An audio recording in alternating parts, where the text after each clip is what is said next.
Good evening, ladies and gentlemen, members of the board. I will call us back into session. The meeting for September 6, 2018 was called to order at 4 o'clock p.m. sharply, and we went into closed session, and we are now returning to public session, Sarah, at 6:15 p.m. We have two things to report out from our closed session meeting. The first is DN 1006-18/19, a final settlement agreement. The district will reimburse the parents with an amount not to exceed $47,000 for educational services for the period during 2016-17 and 2017-18 school years. The district must receive proof of services and all the required documentation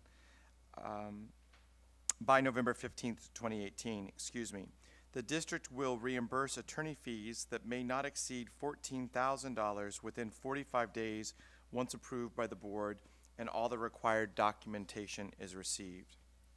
The second item that we'd like to report out this evening is that the board will be considering this evening an item 10C and our major action items, an addendum to the superintendent's employment agreement, and that addendum will be effective September 6th, this day, 2018. The recommended employment agreement is summarized as follows. There will be a one-year extension of Dr. Drotti's current contract. The current contract was set to expire June 30th, 2021, and the new contract will have a one-year extension through June 30th of 2021. Did I just say those dates right? I got that? 2020, and it goes to 2021. Thank you. I got a sense that maybe I misspoke. The skinny of that, the takeaway, is it's a one-year extension to our superintendent's contract. In addition, the board will create a tax-sheltered annuity known as a TSA of $10,000 per year, starting this current year and the two subsequent years, contingent on the superintendent being employed with Santa Monica Malibu Unified School District through June 30th, 2021. That'll be a major action item, and as is required, we are reading that out now as we begin our meeting. But the vote will come under a major action item 10C later this evening. Sarah, all members of the Board of Education are present this evening, and since yesterday was our very own Dr. Drotti's birthday, we'll ask him to lead us in the Pledge of Allegiance, please.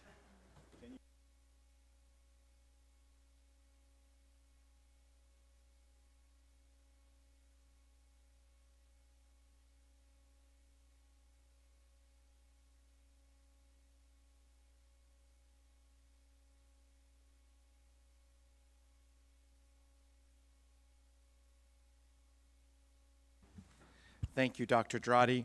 I also want to welcome Aiden Blaine, who is here representing Santa Monica High School, Samo High, and also Zoe McDaniel is here. Zoe, are you in the audience? There's Zoe. Welcome, Zoe, who is our student board member from Olympic High School, and we look forward to also meeting at some point our Malibu High School student is on her way, and we will introduce her when she arrives. That now brings us to the approval of this evening's agenda. Is there a motion? Thank you, Craig. Seconded by Lori.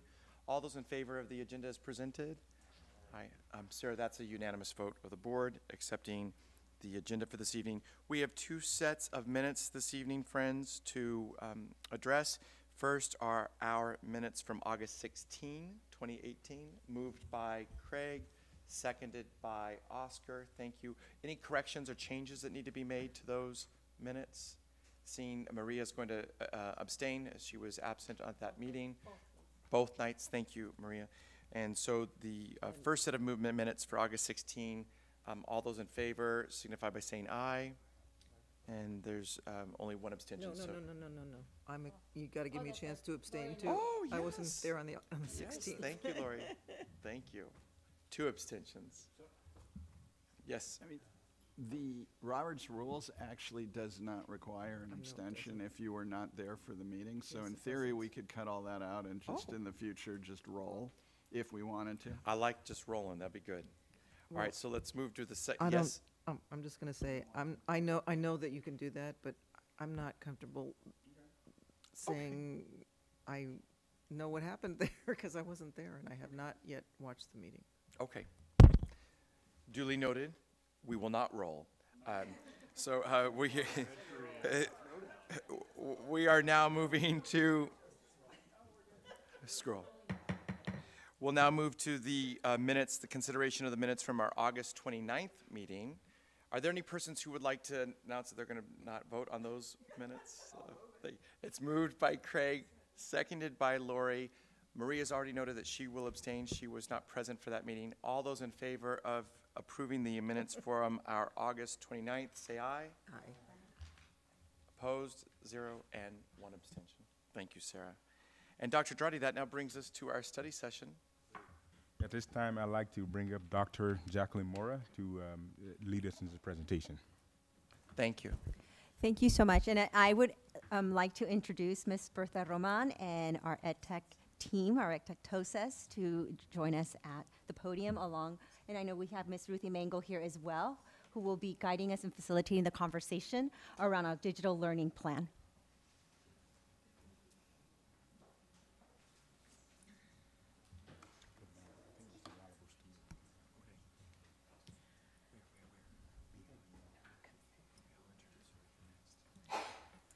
Good evening, Board, Superintendent, and Cabinet. We are honored here to present today our digital learning program.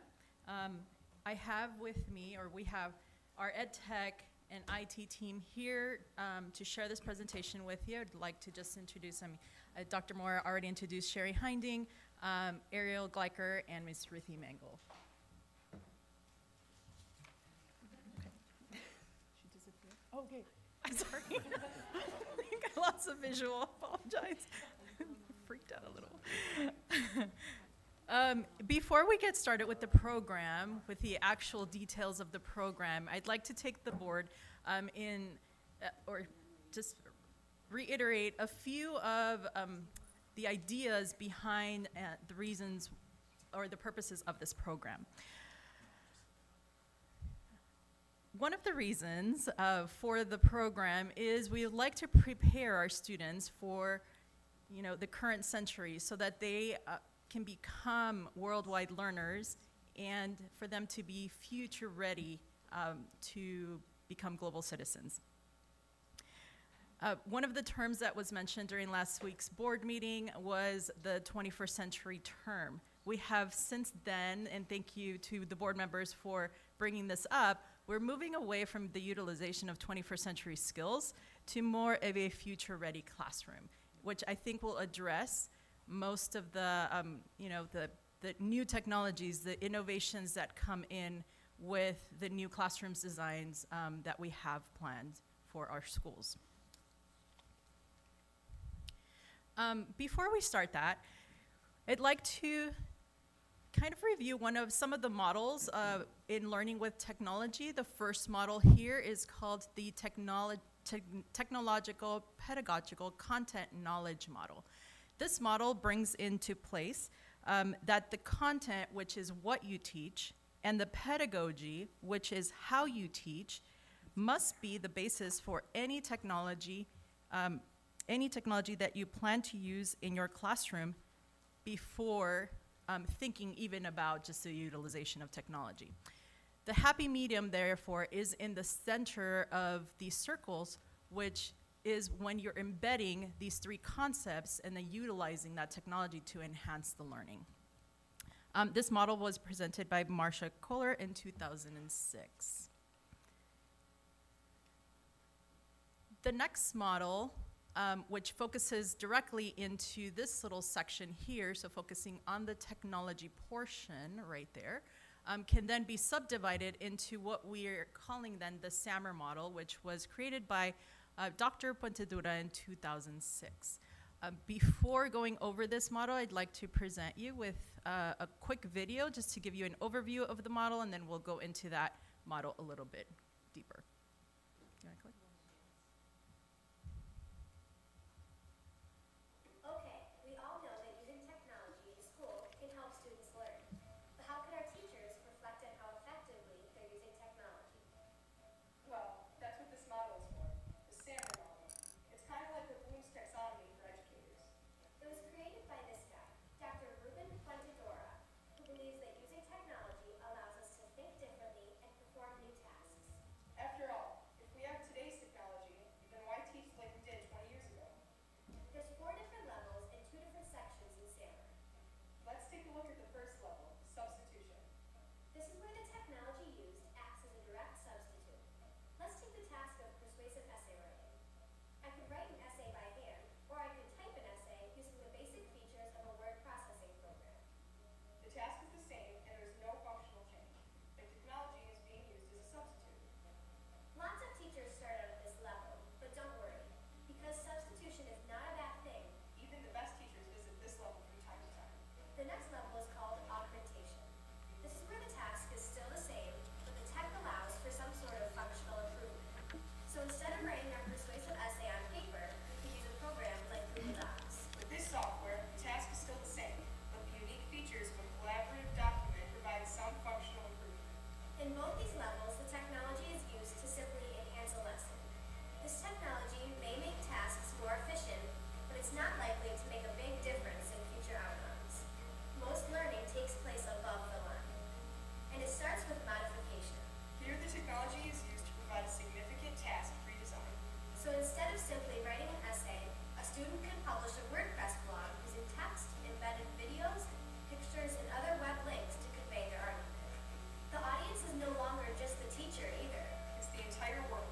People from anywhere with an internet connection could review or comment on their writing, allowing for deeper analysis. The final level and the ultimate goal of technology integration is redefinition. Here, the technology allows for the creation of new tasks that were previously inconceivable. Instead of writing that essay, students could now create and publish a digital storytelling project to argue their writing with multimedia. Plus, just like the blog, through publishing this movie to the world, it allows for other people to comment and analyze their message. So the heart of the assignment is still the same, but the technology allows them to engage in a new, more involved task that's otherwise not possible. At these levels, learning is transformed through the use of technology. When we are more engaged and involved, significant improvements in learning are more likely to take place. Different people have different ideas about SAMR. Some think that SAMR is like a ladder that you climb. You start at substitution and work your way up to redefinition. Others think each level is like a swimming pool that you swim in or visit from time to time throughout the school year, and that's okay. Because no matter the interpretation, the real power of the framework is that it promotes reflective teaching in the classroom.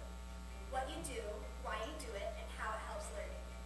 By thinking about the different levels, teachers can focus on designing digital learning experiences that will help improve student outcomes. See, the thing about SAMR is this. It's not the type of tech tool that defines the level.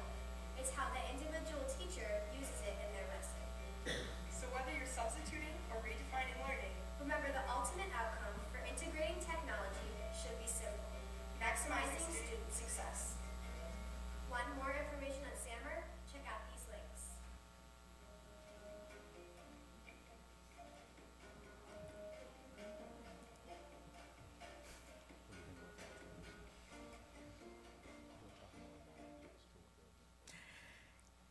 And so as you can see, one of the goals of the SAMR model is to transform learning, right?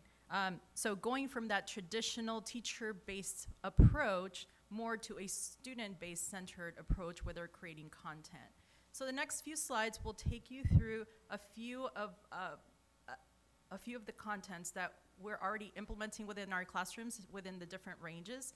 The first model, the first step, the substitution step, would be an example of our teachers using the EEI curriculum, which was implemented a few years ago. I can't remember the actual year, maybe around 2009, 2010 in our district, in order to kind of reinforce our environmental studies. The EI curriculum is in PDF format, right? So that would be a direct substitution. Instead of using the printed format, we're using the digital format. Moving on to augmentation, same idea. So with our EEI curriculum, we also now have the ability to enhance the learning a little bit more in that we can type into the worksheets that were provided. However, it's still that substitution with functional improvements. So it's not modifying modifying any of the traditional teaching, it's just substituting. The next part is where we really start looking into then that transformational stage that is the key and where we want some of our instruction to come with, right? So as was mentioned in the video, the pool, you want to make sure that you're visiting all of these types of locations within a school year, but you're using the appropriate tool at the appropriate time. So what we can see here is, for example, right on the top would be a virtual experience where a student is undergoing maybe a virtual field trip through Google Expeditions. The use of Desmos, for example, as a virtual simulation. We also have gizmos that we're using. And then the video over here at the bottom is a very interesting video that our teachers are currently now with our NGSS rollout starting to utilize more technology in their learning. And so this video, let me just explain it really quickly. That video is actually the CO2 emissions throughout an entire year. If you notice right there on the bottom, you can see the year and the month. So this would be, we're at May. In May of 2006, what's happening with our atmosphere, what's happening with the CO2 emissions. And so the utilization of these simulations to enhance the learning, to have students question, to include phenomenon within our different lessons.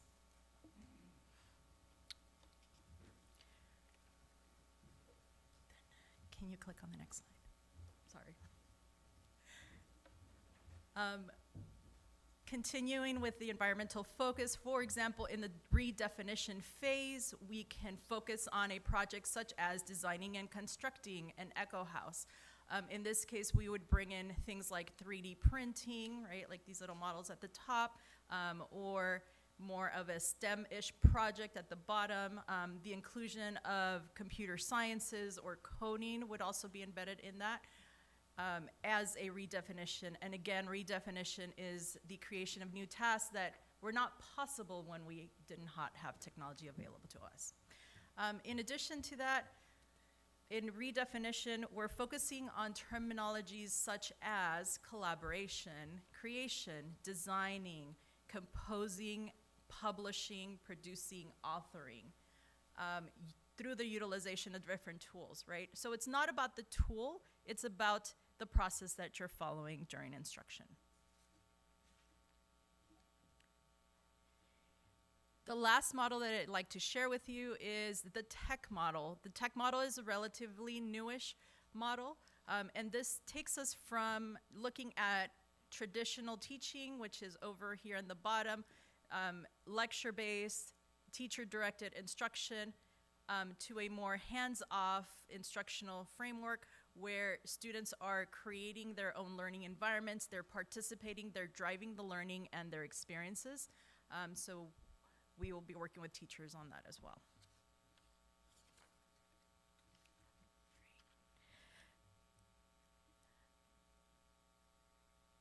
The digital programs that, or the supporting instructional programs that would be supported by our digital learning program would be the support of our content standards. We have recently, in the past few years, adopted materials in our textbook resources in the areas of math and English. Those have already been in place. However, when we rolled out the math and English adoptions, we did not roll out technology with them. So the digital content that was provided with those resources has been utilized, but is not readily available for students. This time around, we are currently working on this history, social science adoption. Our teachers are now piloting those textbooks, and we've concluded the evaluation of the digital resources for our teachers to be able to give us feedback as to which textbook would be of most benefit to our students. In addition to that, we're also moving into the next generation science standards, and we will be evaluating those resources starting in January of 2019, along with and pilot the following year. Again, that would also include digital resources that would be supported through this digital learning program.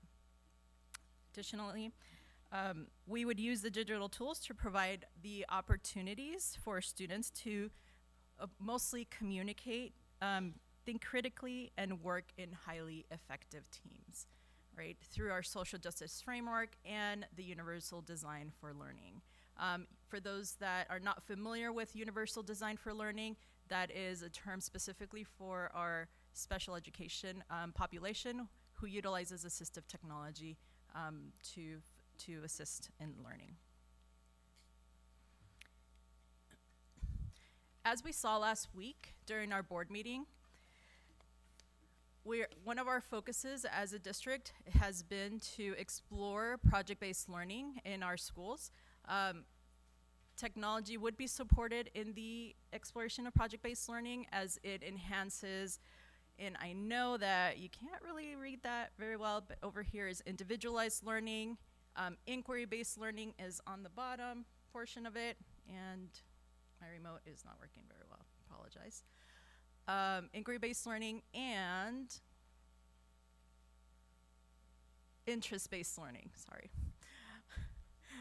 With that, we also have the blended learning model that lends itself to project-based learning, and we're using that as one of the models that we would include in our rollout.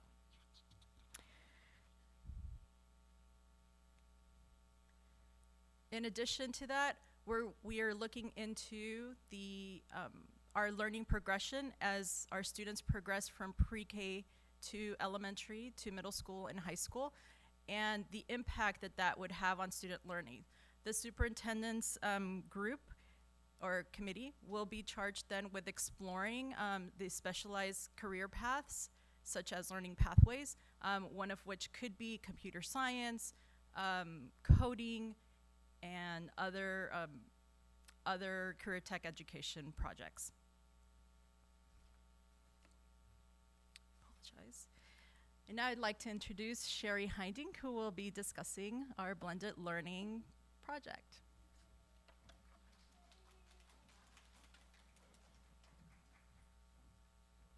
Wonderful, I know, it was quite an introduction. Hope I live up to it. Good evening. As Bertha said, my name is Sherry Hinding, and I cannot believe this, but I am in my 4th year on the EdTech team, taken from Grant, where I taught for 13 years. So I'm thrilled to be a part of this team, and I'm even more thrilled to give you a little bit of an update of where we are on blended learning. If you can remember, about 2.5 years ago, we stood before you to present an idea called blended learning and talk about a group we started called the EdTech Jedis. We had students from classrooms here. We had to look through a VR Google Cardboard to look and see what a blended learning classroom looked like. And now, we're in our 3rd year now. It's amazing how far we've come in such a short period of time. As far as when we first began with cohort 1, we had 12 teachers. We are now in cohort 3, where we have a cumulative number of over 50 teachers. And when I say 50, this means teachers in anywhere from transitional kindergarten through high school, Santa Monica and Malibu.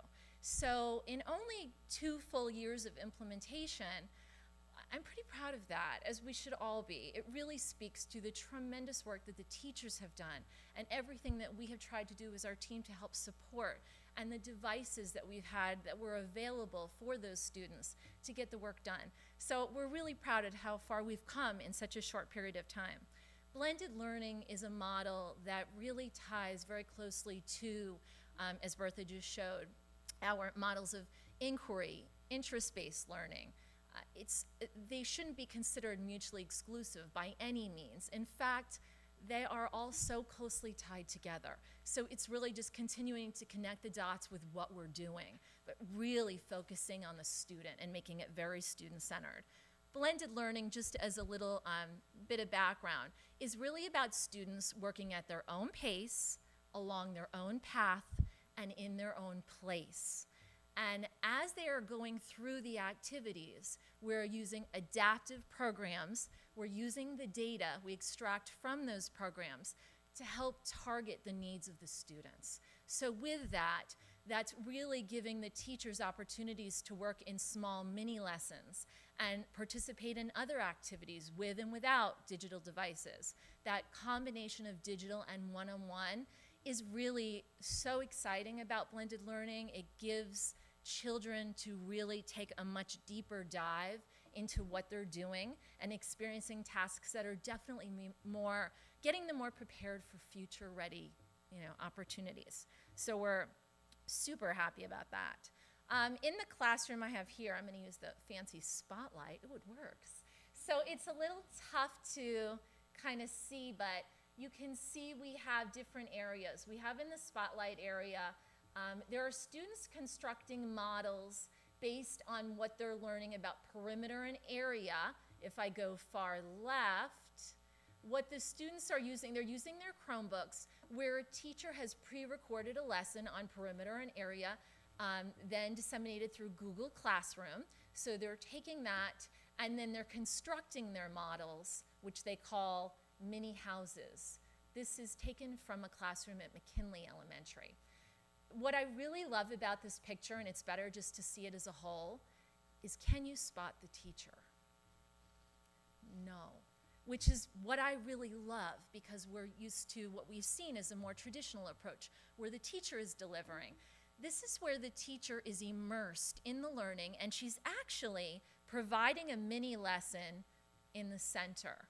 So she is targeting those students based on data, what they need, while others are learning about what they need to through Google Classroom, and then collaborating to build a creation that they've learned based on the math that they're learning about. So the opportunities are really tremendous in this room and just overall in our model. So it's very important when we talk about blended learning that we really connect with the teachers and we become our own reflective practitioner. That's my new favorite phrase, reflective practitioner, which is said in the quote by a teacher, a first grade teacher, that it's really helped her to grow as an educator and become that reflective practitioner, to work closely with groups and really target the needs of the students. It's very important that our team, we feel it's very important to check in on the teachers and get an idea of where they're coming from, what they need support with, and how it's impacted their instruction. So with that said, we have 2 testimonials we'd like you to hear. They used a fantastic tool called Flipgrid.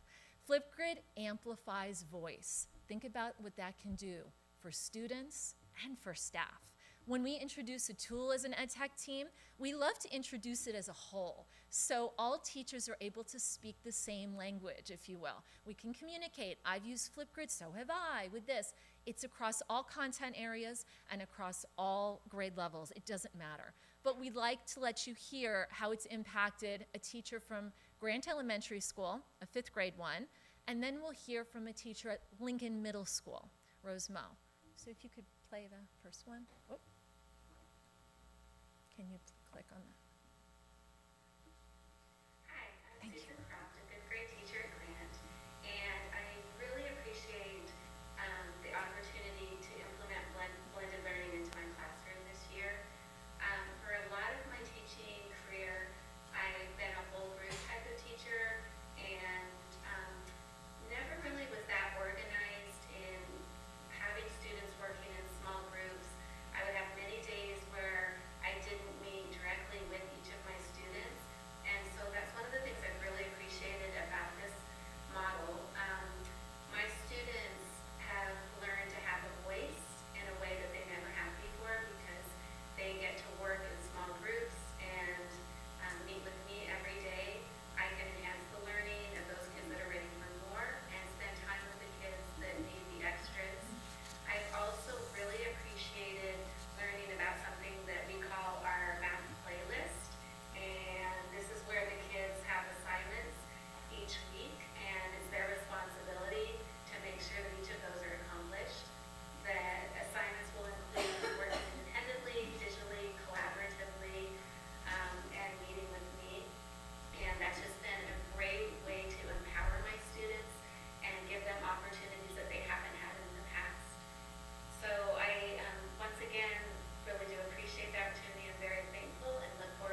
So this was recorded at the end of last year, just so you know. So, and that teacher has been engaged in blended learning for 1 year. Will you play the Lincoln Middle School one? Hi, I'm Rose Moe, and I teach 6th grade math at Lincoln Middle School. I was in the cohort 2 of blended learning and have really enjoyed trying this this year. I have learned so many new things, so many new resources to use, which I would have been hesitant to try out any other time. The technology piece and collecting data and being able to analyze the data in an efficient way and efficient time to be able to give feedback to students. I also liked the pace of the instruction. As students were ready to move on, I was able to give them something more challenging. And students that needed more time learning concepts, I was able to work with them in smaller group settings and really be able to help them achieve their goals. I'm really excited to begin this again next year and really share these methods with the other teachers at the school. I think it benefits so many kids in so many ways. I love that. That's really what it's about. We really want to know how the teachers are responding to this and if they feel it is meaningful and impactful. And it really is. It's really making a difference. I mean, as a teacher too, to be given the opportunity to work in a smaller group, to really target kids, it's a tremendous opportunity. So this allows for that.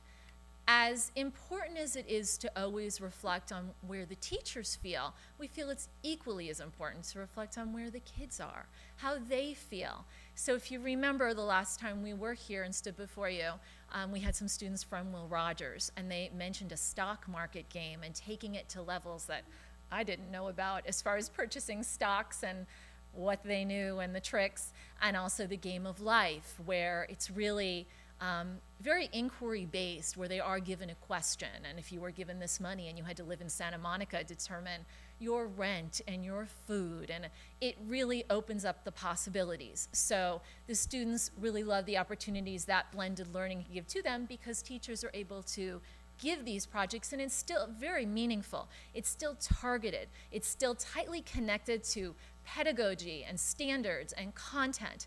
It all goes together. With what I wanted you to see on this slide, the 3 pictures, we have on the far left, again, my spotlight, I really like the spotlight. So with the spotlight, we have somebody leading a small group on iPads. Please note that that person leading is a student. It's a student using a tool called Kahoot, which is an interactive game which we're going to play shortly. So before we do that, she's leading them in another, it's a math lesson. This happens to be about spatial reasoning. The student is leading it, and where it does inspire engagement, I feel that even more importantly, it inspires empowerment. When you are empowered, it's a call to action. You're taking it to the next level. So that is a student saying, I want to lead. I created this game. I want this session. And they're all engaged in that. The middle, of course, was just another one. It was all tied together with what they learned in math they were building. And the last one on the far right is using a device called an Osmo, which you may have heard of. Osmo's great. It's a tool where it's an app. You can insert your iPad, and it really is very hands-on. It inspires tremendous critical thinking, incredible collaboration, communication. Those are the C's we want to see happening. Creativity. And all of this is happening in different areas of the room when blended learning is taking place. So, I mentioned something called Kahoot. Now with Kahoot, I think it's time we play a little board game. Yeah, I know. All right, I had to do it. I'm a Tech girl. Yes, wah wah. So what I would like you to do, and I would challenge my audience members to do this as well. So you can be on your cell phone, on your computer, it doesn't matter. I would like everyone to please open up a new window. It can be in any browser, Firefox, Safari, Internet Explorer, and you're going to just navigate to kahoot.it. Kahoot.it. That's all you have to enter. And then it will ask you for a PIN. Now wait for that, because I'm going to give it to you. Okay, so we'll navigate to it, and Bertha will then open it up.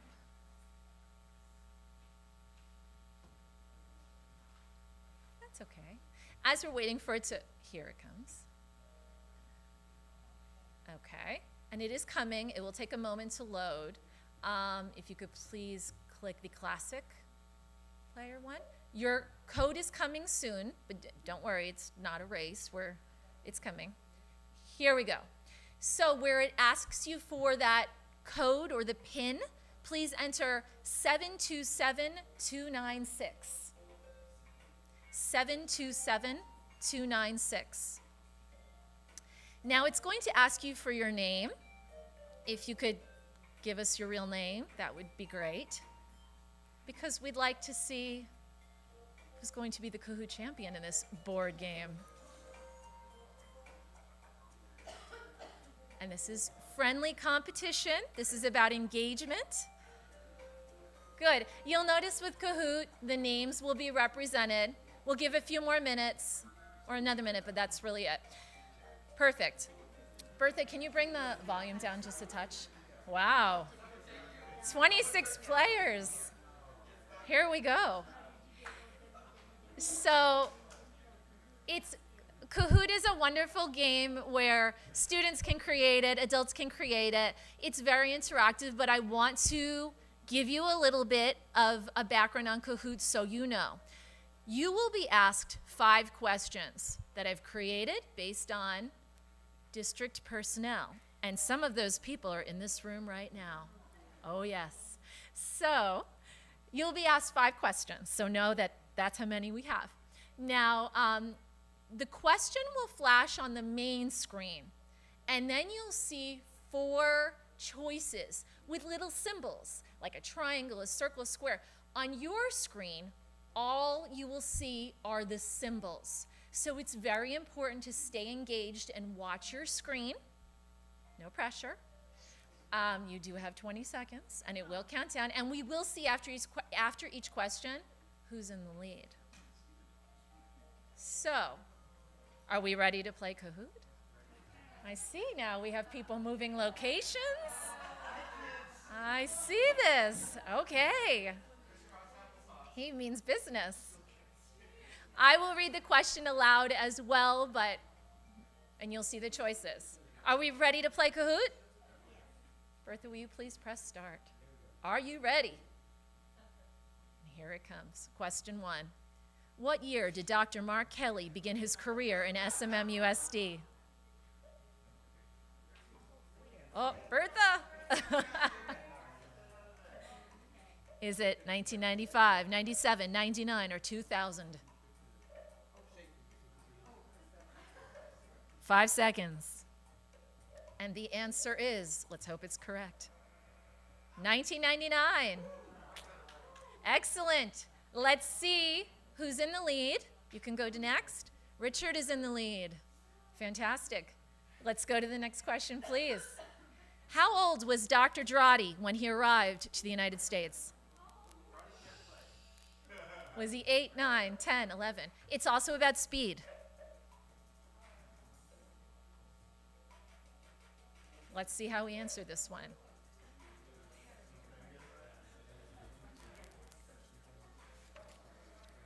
Oh, we're a little all over the board. And the correct answer is 10. Is that right, Dr. Drotti? Very good. Thank goodness. Okay. Next. Oh, wow. This is great. Now this is a board meeting. Fantastic. Okay, go to next. Our SMMUSD math coordinator, Rosa Sarator, is fluent in all languages except Italian, German, French, English. Remember, fluent except.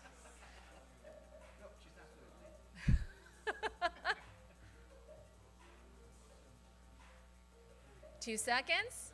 Ah, very good. Yes, she is not fluent in German. All right. I know there's another question. Me. I don't know who me is. Oh, Ruthie Mangle.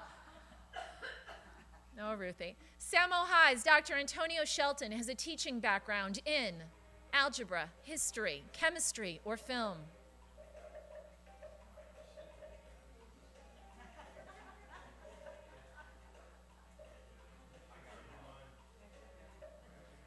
History is the correct answer. Is that the last question? And I believe that's the last question. So Bertha, let's see who's in first place. Me! Oh, Ruthie, very well done.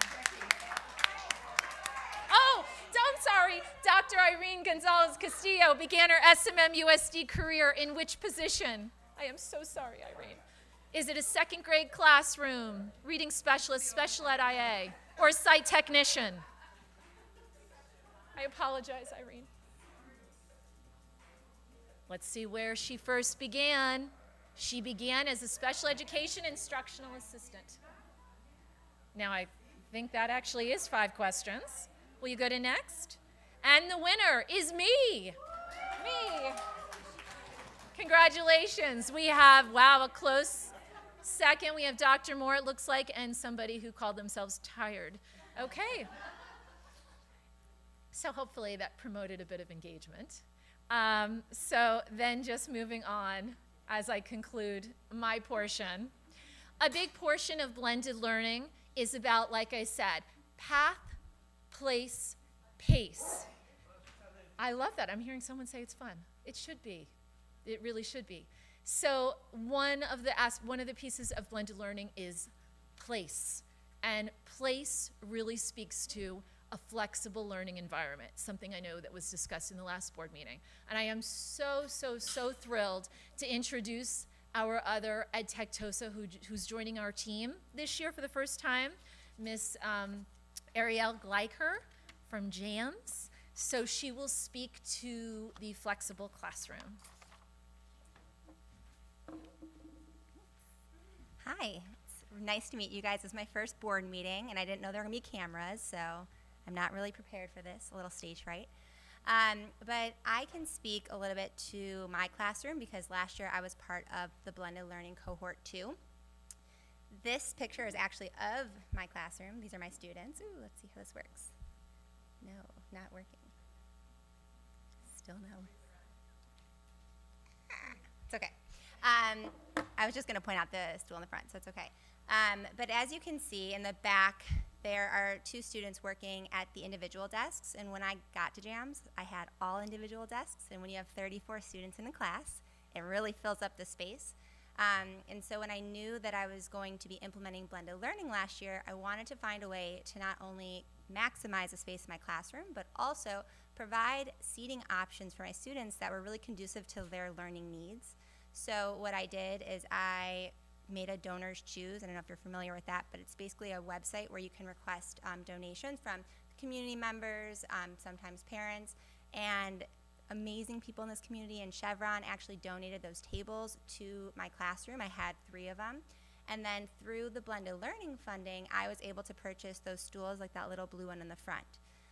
So what you're looking at are students that were actually collaborating together, and they were able to choose their seats every day when they came in based off of what they needed for that day. And it's really important that students have that choice because it would be foolish to think that all students have the same needs. They all have different needs, and especially when they're using computers and Chromebooks and iPads and all of the fun things, they need to make sure that they're still using them in a place, just like Sherry was saying, that is comfortable to them, and it meets the needs of their needs in that class. What we're looking at now is a Genius Bar at McKinley. This is a 4th grade classroom.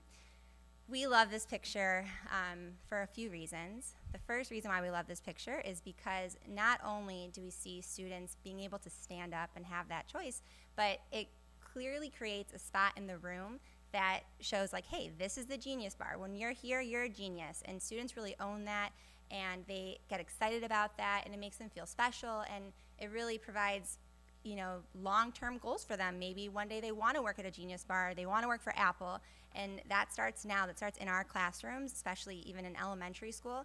They can start thinking about that long-term plan of theirs by having experiences in their classrooms.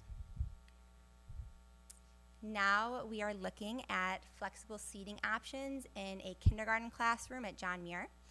This teacher also wanted to make sure that she was having multiple opportunities for flexible seating. So you can see the bouncy balls, you can see the little mats on the floor, and based off of the activity or what the students were doing that day, they could decide where they wanted to sit.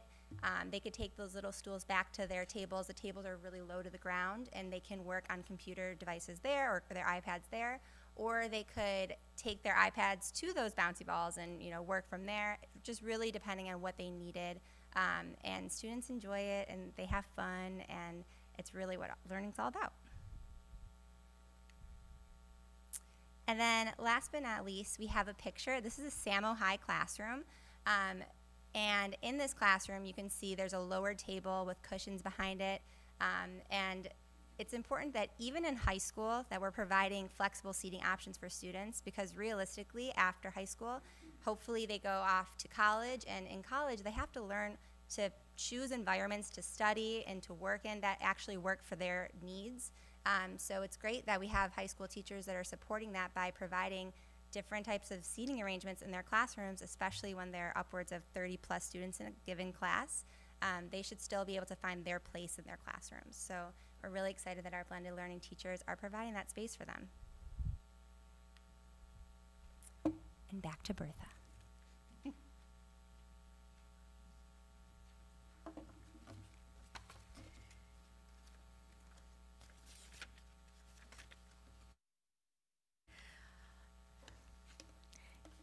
And so you've seen the great work that we have started with blended learning, the inclusion of purposeful inclusion of technology in the various classrooms, the ability to choose their own locations to study in, the ability to have flexible seating, working with teachers to redesign their lessons, to focus on what it means to utilize technology with students, and to also look at data for reflective purposes, both for teachers and for students.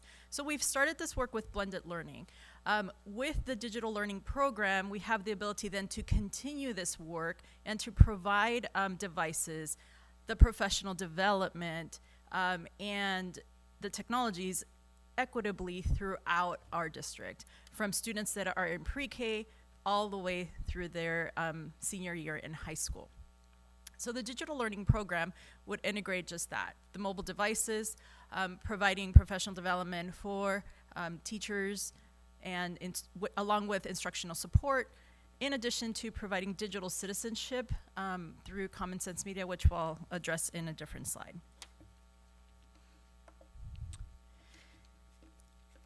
This slide shows the timeline for acquiring the devices. The goal of the digital learning program is for students in grades 3, 6, and 9 to receive devices that they can then keep for anywhere between 3 to 4 years. The rollout that you see on the board would then make us be at that stage in about 3 years with staggered deployments. So for the 18-19 school year, we would deploy in grades 7, 9, and 11. 19-20 school year, we deploy in grades 5, 7, 9, and 11. And in 2021, in grades pre-K 5, grades 6 through 9, 6 and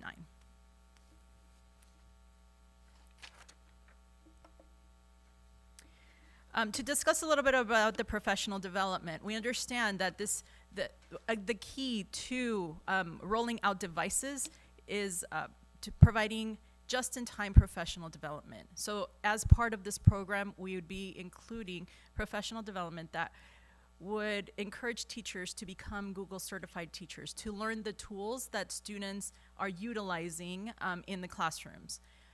In addition to that, we're also focusing then on our digital citizenship, making sure that students know how to behave appropriately when using mobile devices, making sure that they understand how to look, how to search for media through our digital media literacy program, which is then brought to us by Common Sense Media, an organization that is focused on providing these tools to school districts like us. In addition to that, we would be joining forces with the blended learning program and the project-based learning program in order to determine how technology works within these programs in order to support instruction. And again, it's about enhancing the learning experience for students as we embed new technologies into the classrooms.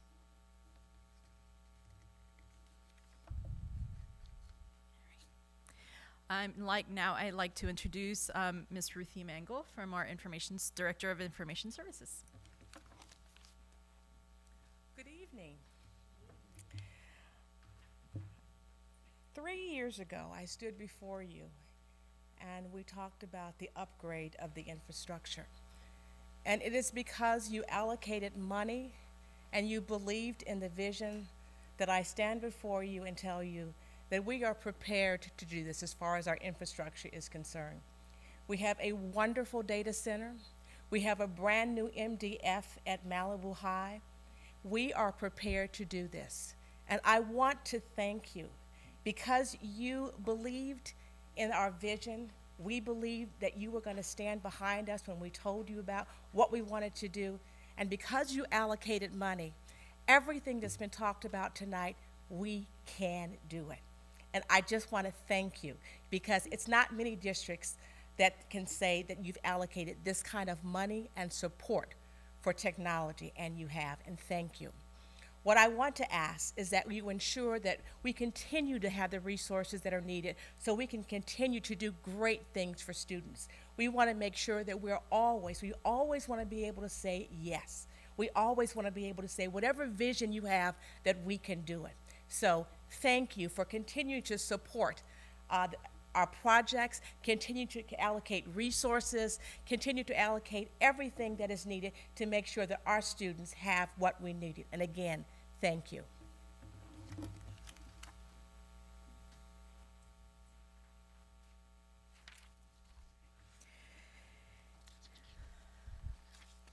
I'm going to ask that the board skip 3 slides. The next slide will be program evaluation. In addition to rolling out the devices and rolling out of the program, we will make sure that we include program evaluation and working with our new Director of Research and Assessment. We will develop program monitoring tools starting as soon as possible, as soon as we start rolling out the program. And some of those tools would involve collecting teacher-student surveys, generation of focus groups, classroom observations, and evaluation of student work. Again, the focus is making sure our students are future-ready to face the world outside. Then moving on to the budget. So as Ruthie mentioned, the board has had great foresight in thinking about the future of the classrooms, the future needs of the district. We currently have an approved budget for the 2018-19 school year of $2 million for this project. It was graciously provided through our Measure GSH funding source. Part of this project has already started. The History Social Science pilot textbook has already started. Students have the devices in their hands, and teachers are starting to utilize the resources that come along with the textbooks. The textbooks will then, or the resources will then be evaluated to determine which vendor suits the needs of the district much better. So that is already going on.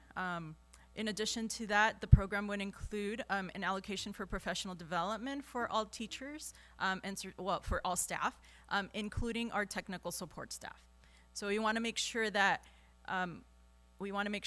even teachers that are hesitant in the utilization of technology, that we guide them through that process to be able to incorporate technology for all students. Even if they start at that bottom level, the substitution level, we want to make sure that we're supporting all of our teachers as we roll out the devices. In addition to that, the bottom line would then be inclusive of all student devices, services that would be incorporated or that are needed in order to manage Chromebooks, software for teachers to be able to to be able to manage kind of classrooms within their rooms as the devices are there all the time. But in addition to that, I'd like to point out something that we have included, and that's due to the generosity, of course, of the public of Measure GSH, is the inclusion of device insurance. That's not something that, is very commonly done in projects such as ours, but at least for the first year, we will be paying for insurance for all of our devices, so that it's not a burden on parents that they have to worry about an insurance cost like that. The next slide shows future projected budgets, as this program does include a refresh plan. And you can see the rollout of Chromebooks and iPads at the different grade levels with the budget allocations.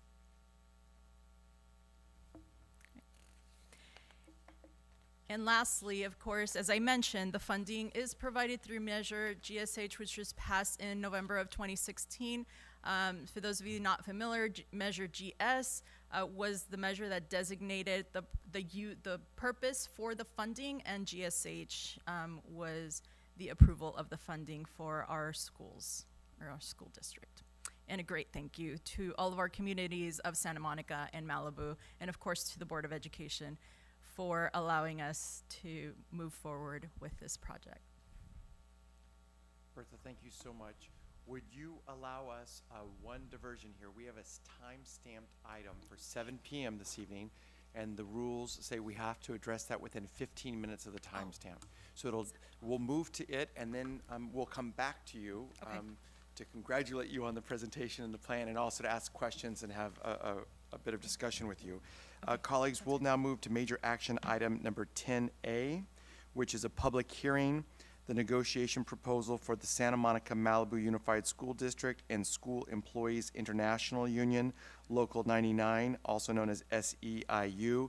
We need a motion to open the public hearing, moved by Craig, seconded by Lori. A roll call vote to open. But it's not on the agenda. I beg your pardon? It doesn't say timestamp. It's time-stamped. Okay. On this? Great. It's time-stamped. So this will be a roll call vote, and we'll go to our advisory vote first. Mr. Blaine? Thank you. Mr. Metcher? Yes. Ms. Leon Vasquez? Yes. Ms. Lieberman? Yes. Mr. Foster? Yes. Mr. De La Torre? Mr. Keene? Yes. I'm a yes. So that's an advisory yes from our student board member. And is it our? Yes, sorry. I have other board members here too. School board members advisory from our Ms. McDaniel and Ms. Afshar. Yes. Thank you. Oh, welcome, welcome, welcome. Thank you, Craig. So that's unanimous. And seeing that there is no one to address the board, the chair will now entertain a motion to close the public, thank you, the hearing, moved by Mr. Metcher, seconded by Maria, Ms. Leon Vasquez. Advisory members on closing?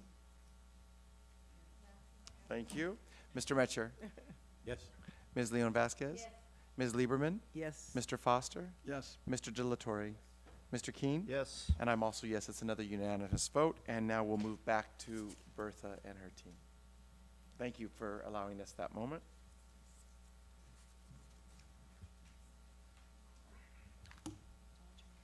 Are you ready for questions? Yes. Okay, great. Members of the board. Maria. I saw that you had the insurance, but let me ask you this: is maintenance a big piece in it? Because I know that after a certain, you might need. Is that included somewhere on the budget line so that for future we can keep our technology going? So yes, if we go back to this slide here, it kind of allocates or designate future budget allocations, which would include that maintenance. The insurance would cover In case of anything losses? that would break, Break or loss, okay. crack, Yeah, except for everything. theft. So it covers everything except for theft. So we're in conversations to see what the future for year 2 would be. At least for year 1, we would not acquire theft insurance and just kind of track to see how many devices would be lost and then reevaluate at the end of the year for the following year. If we were to include theft insurance, that would be an additional probably $20 per device. And the other thing is, are we going to increase staff to be able to take care of, to maintain? Because you're talking about now students, a big number of Chromebooks and iPads and so forth. Is somebody going to be there in case there has to, at that moment? Because now you're saying a lot of the students will need those to do homework and do classwork. I mean, how, are we going to have somebody there to be able to maintain? Because I don't think we have staff enough to take care of all of them.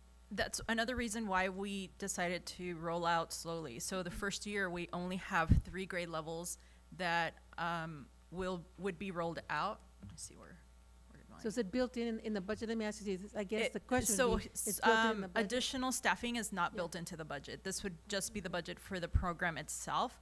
If after, we would need to work with senior cabinet and senior staff to determine any additional services needed. So, but currently there is no staffing in the budget. So I think after the initial rollout, we will be able to evaluate what are the needs, what are we learning after this initial rollout, grade level by grade level, to then determine what would be our next steps as we move forward. Okay, great.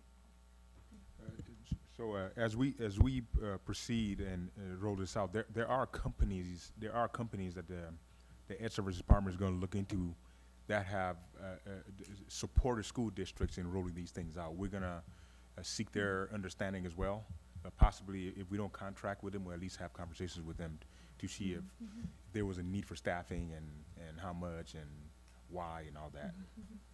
Well, anyway, I asked my questions, but no, I want to thank you all because I think this is something that's come a long ways. I've been on the board for such a long time, and I'm seeing something really, really positive about this. I think I've been the one, Ruthie, I've asked every year, like, when are we going to plan? When are we going to plan?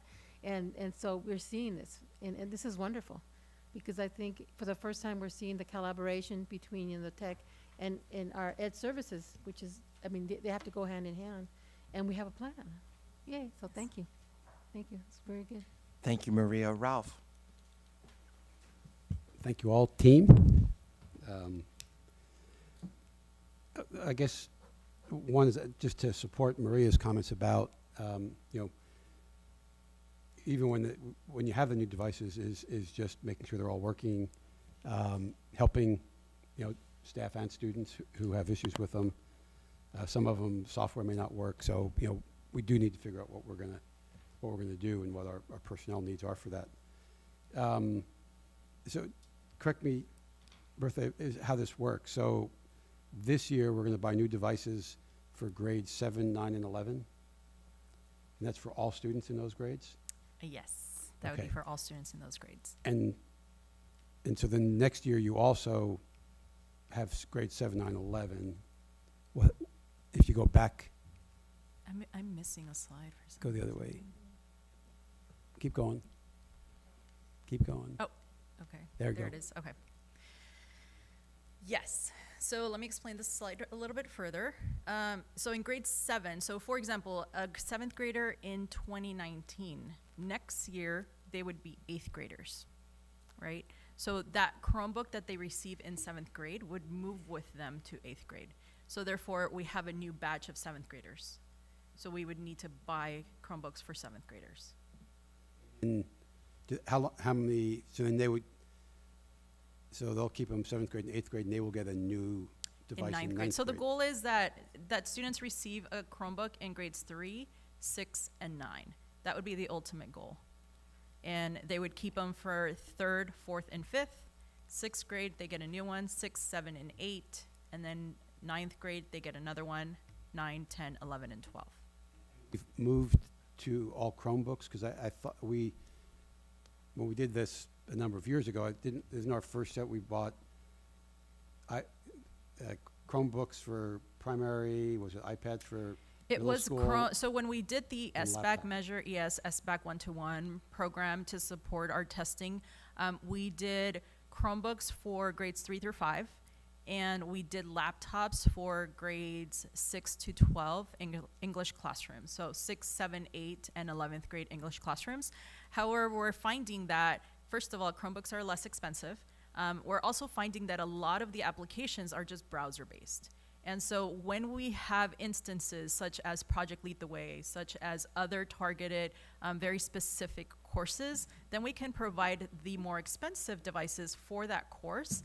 However, the majority of the students are going to be, utilize most of the tools that they need with the Chromebooks. They're going to have most of the tools that they need at their disposal, whether it be from video recording to assessments. Our SBAC assessments are supported by Chromebooks. Collaboration, everything's pretty much supported by a Chromebook. And all devices, even if they go to the laptop type devices, will be given to the students to have 24/7? We haven't had discussions on the specialized programs yet, so that would be a separate conversation as to how we would support that type of program if it were to be a take-home device. Right now, my understanding is Project Lead the Way, the students have either laptops or desktops to support instruction within the classroom. They can't take those home. Okay, but in this case, the Chromebooks will go to the students, and they're theirs. Yes. 24/7. So Yes.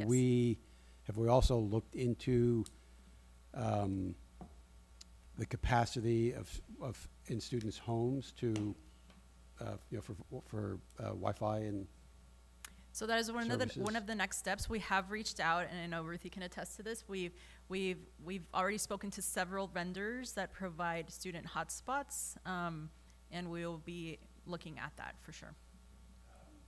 I mean, you may want, I don't know if you've talked to the city. The city has hotspots and it has broadband around, so if we can see if we can make sure, and I know in Malibu I don't know if there are any issues about being up in the hills, and anyway, we obviously would want all students to be able to use them and to do the work and the assignments that they get, and for some students, they just don't have that now. Right. Thank you, Ralph. Hi. So yeah, I think it's a great idea to do the whole redefinition thing with the technology that allows kind of different assignments than you typically expect.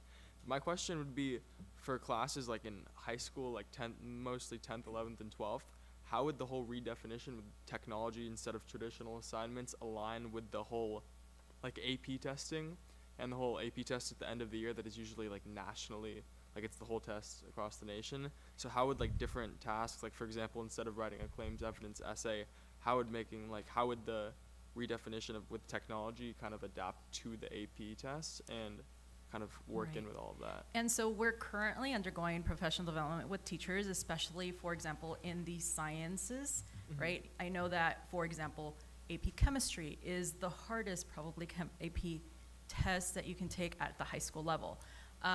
We're working with CSUN professors to help our teachers and to help us learn how we can redefine. For example, the graph that you saw on the video, that actually came from a professional development they led on August 20th. So we're starting to slowly learn, okay, what does it mean? How do we integrate? And then in addition to that, AP testing is actually changing. So the way that you're testing right now is not the way that you're going to be testing probably in another 2 or 3 years. So we have to change the way we're approaching instruction for sure, even at the AP levels. So I don't have a specific answer for you right now, but we're moving to that as soon as we have access to the technology. Yeah, because I know it's just very like traditional, and like they don't have much room to kind of go out of the boundaries because there's such a specific curriculum that they have to hit so you can be able to get a 5 on the exam. Yep. Thank you, Mr. Blaine. Lori, Ms. Lieberman. I mean, first of all, I want to say that this is a really terrific presentation, and thank you to all of you who participated in it. And I want to also thank everyone who's spoken so far, because I think you're raising really good points, all three of you. And so I want to pick up a little bit on Aiden's point, because I was thinking of asking it in a different way, and his is his is a more positive way. I was going to ask you, as we look at our presentation we saw last time about project-based learning and all of the incredible facilities thinking and plans and beautiful environments that were presented to us. And as we talk about blended learning and the examples that were given and project-based learning and all these things, I feel like it is important to emphasize, I've said this before, I'll say it again, that direct instruction isn't going to go away completely, or at least not for some long period of time, because we are actually fortunate, I think, compared to some districts. There are districts that don't have anywhere near what we have, and so I think the process of AP testing, for instance, and what is going to be able to be done is going to have to take into account the unevenness in school districts. We were in that position when we first introduced Chromebooks, like you talked about, and how we had to get them because they were starting to test this way.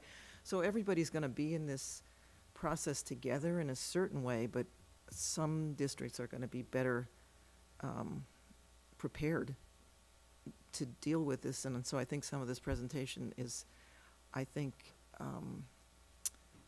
kind of a nice way of showing us that we are going to, hopefully, I think if we can do all these things, we are going to be prepared sooner than a lot of people are. But I do think it's still fair to say that, for instance, all those things we looked at last week, even if we had all our bond money in hand today and could do everything right away, some of the environments are going to stay the same, like what Aiden just described. You're going to have, we can't change everything all at once. And what I like about the blended learning presentation is that it really kind of shows how, even though maybe it wasn't said straight up, you are really blending direct instruction. You're basically improving direct instruction and enhancing direct instruction by the things we're now able to add. But I don't think, to go to the SAMR, what do you call that acronym, that we're about to replace, or whatever, redefine everything right away with one fell swoop. So anyway, but again, I always go back to the iPad debacle in LA Unified, and some of these questions that I think Maria and Ralph are asking are really important about what we're going to do to maintain, to help students, to make sure things don't. We have a way of addressing if things don't work, if people don't know how to work them, if people don't have access to internet. There's just a lot of facets, and I know you are anticipating many of those, but we don't know all that, which is why we're asking all these things. And all of these things are really critical to the success of all this. So, but anyway, thank you so much, because I think we're not poking. We're wanting to know more about all the things that you're looking at, so that we can have the full picture when people say to us, but what are you going to do about that? Anyway, thank you so much. Thank you, Lori. Colleagues, Oscar will be the last board member to speak here. We have one member of the public who would like to address us on this topic, and then we'll give our thanks and move on. Oscar? Yeah, thank you very much for a great presentation, and really like the interactive aspect of the presentation today. That was very fun. One of the things that I just had a question in terms of, I read somewhere, or I might have seen something in terms of how it's more powerful for students to write notes with pencils because of memory, than taking notes on a computer. Mm-hmm. So I'm a little, I've been thinking about sort of, how technology is obviously, I think is overall a good thing for education, but then there are some things that we should really reflect on. that being said, also is educating parents and students. I mean, I read a book. I'm reading a book right now. You know, around addiction to screen time. You know, and so it's interesting in terms of the cases. You know, that I think everybody on the school board might have gotten that book. Yeah. So in fact, one of the in the Daily Press, there's a comedian, Poundstone, yes, Paula Poundstone, who's talking about, yeah, she was the one that gave us the book, okay. So it's a very interesting, you know, just issue that I think we need to become very aware of. I mean, there was another community leader who talked a lot about Wi-Fi and the impact of Wi-Fi on young people. So I think it's just really important, whatever data information exists, if we find it important to educate parents about that, or if parents are dealing with these types of issues with their students now, you know, what can they do, what resources exist. I think it'd be very important to be mindful of that. Along those lines, I forgot what's the when you log in to check out the grades and all that. It's Illuminate, exactly. So these platforms are very powerful. I mean, if I'm reflecting on what my two boys right now, sort of how are they interacting with technology that's school related at home, and it's really around Illuminate. I mean, my middle schooler is always checking his grades and all that. He uses it a lot. Kid Biz, I think, is what my third grader is utilizing. But I think these platforms are very powerful. Because parents, you know, can also check grades. So a lot of training along those lines and getting people very accustomed to using that, I think, is really important. So really what I'm talking about is just a lot of training. The last thing that I was thinking about is sort of the alignment with the LCAP. Today we also, in consent, will be approving the revisions to the LCAP. And reviewing it, there's just a lot of goals, and I'm thinking, you know, what about alignment to the LCAP? So I'm sure there's online sources to support English language learners, for example, you know? And so if there's anything, anywhere in the LCAP where we might even create a section of technology, like how we're using technology to support students or resources that young people can access, I think that would be really important. Other than that, I'm excited about it. Oh, the last thing is, I don't know, have we done somewhat of an audit? It's great to hear all the examples of the schools where all these amazing things are happening, but would there be some schools right now that say, you know what, we don't have that going on in our school? And so are we looking into doing an audit to see where we have sort of the brighter spots and where are some gaps so that we can address those issues? But anyway, those my best thinking on my best thoughts on this great presentation. Thank you.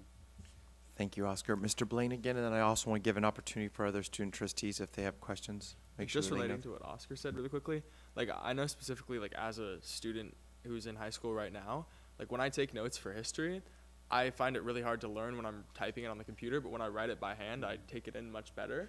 And I know that, like, obviously when I'm writing an essay on Google Docs and I'm able to like edit it and like erase it without having to scratch out stuff on the paper, that's easier. So it's kind of like, if all aspects of my schooling were through technology, that wouldn't benefit me. But I think having certain aspects through technology that will benefit us is the best way to do it. But I also know that when they have standardized testing, back in middle school, we had math on the computer.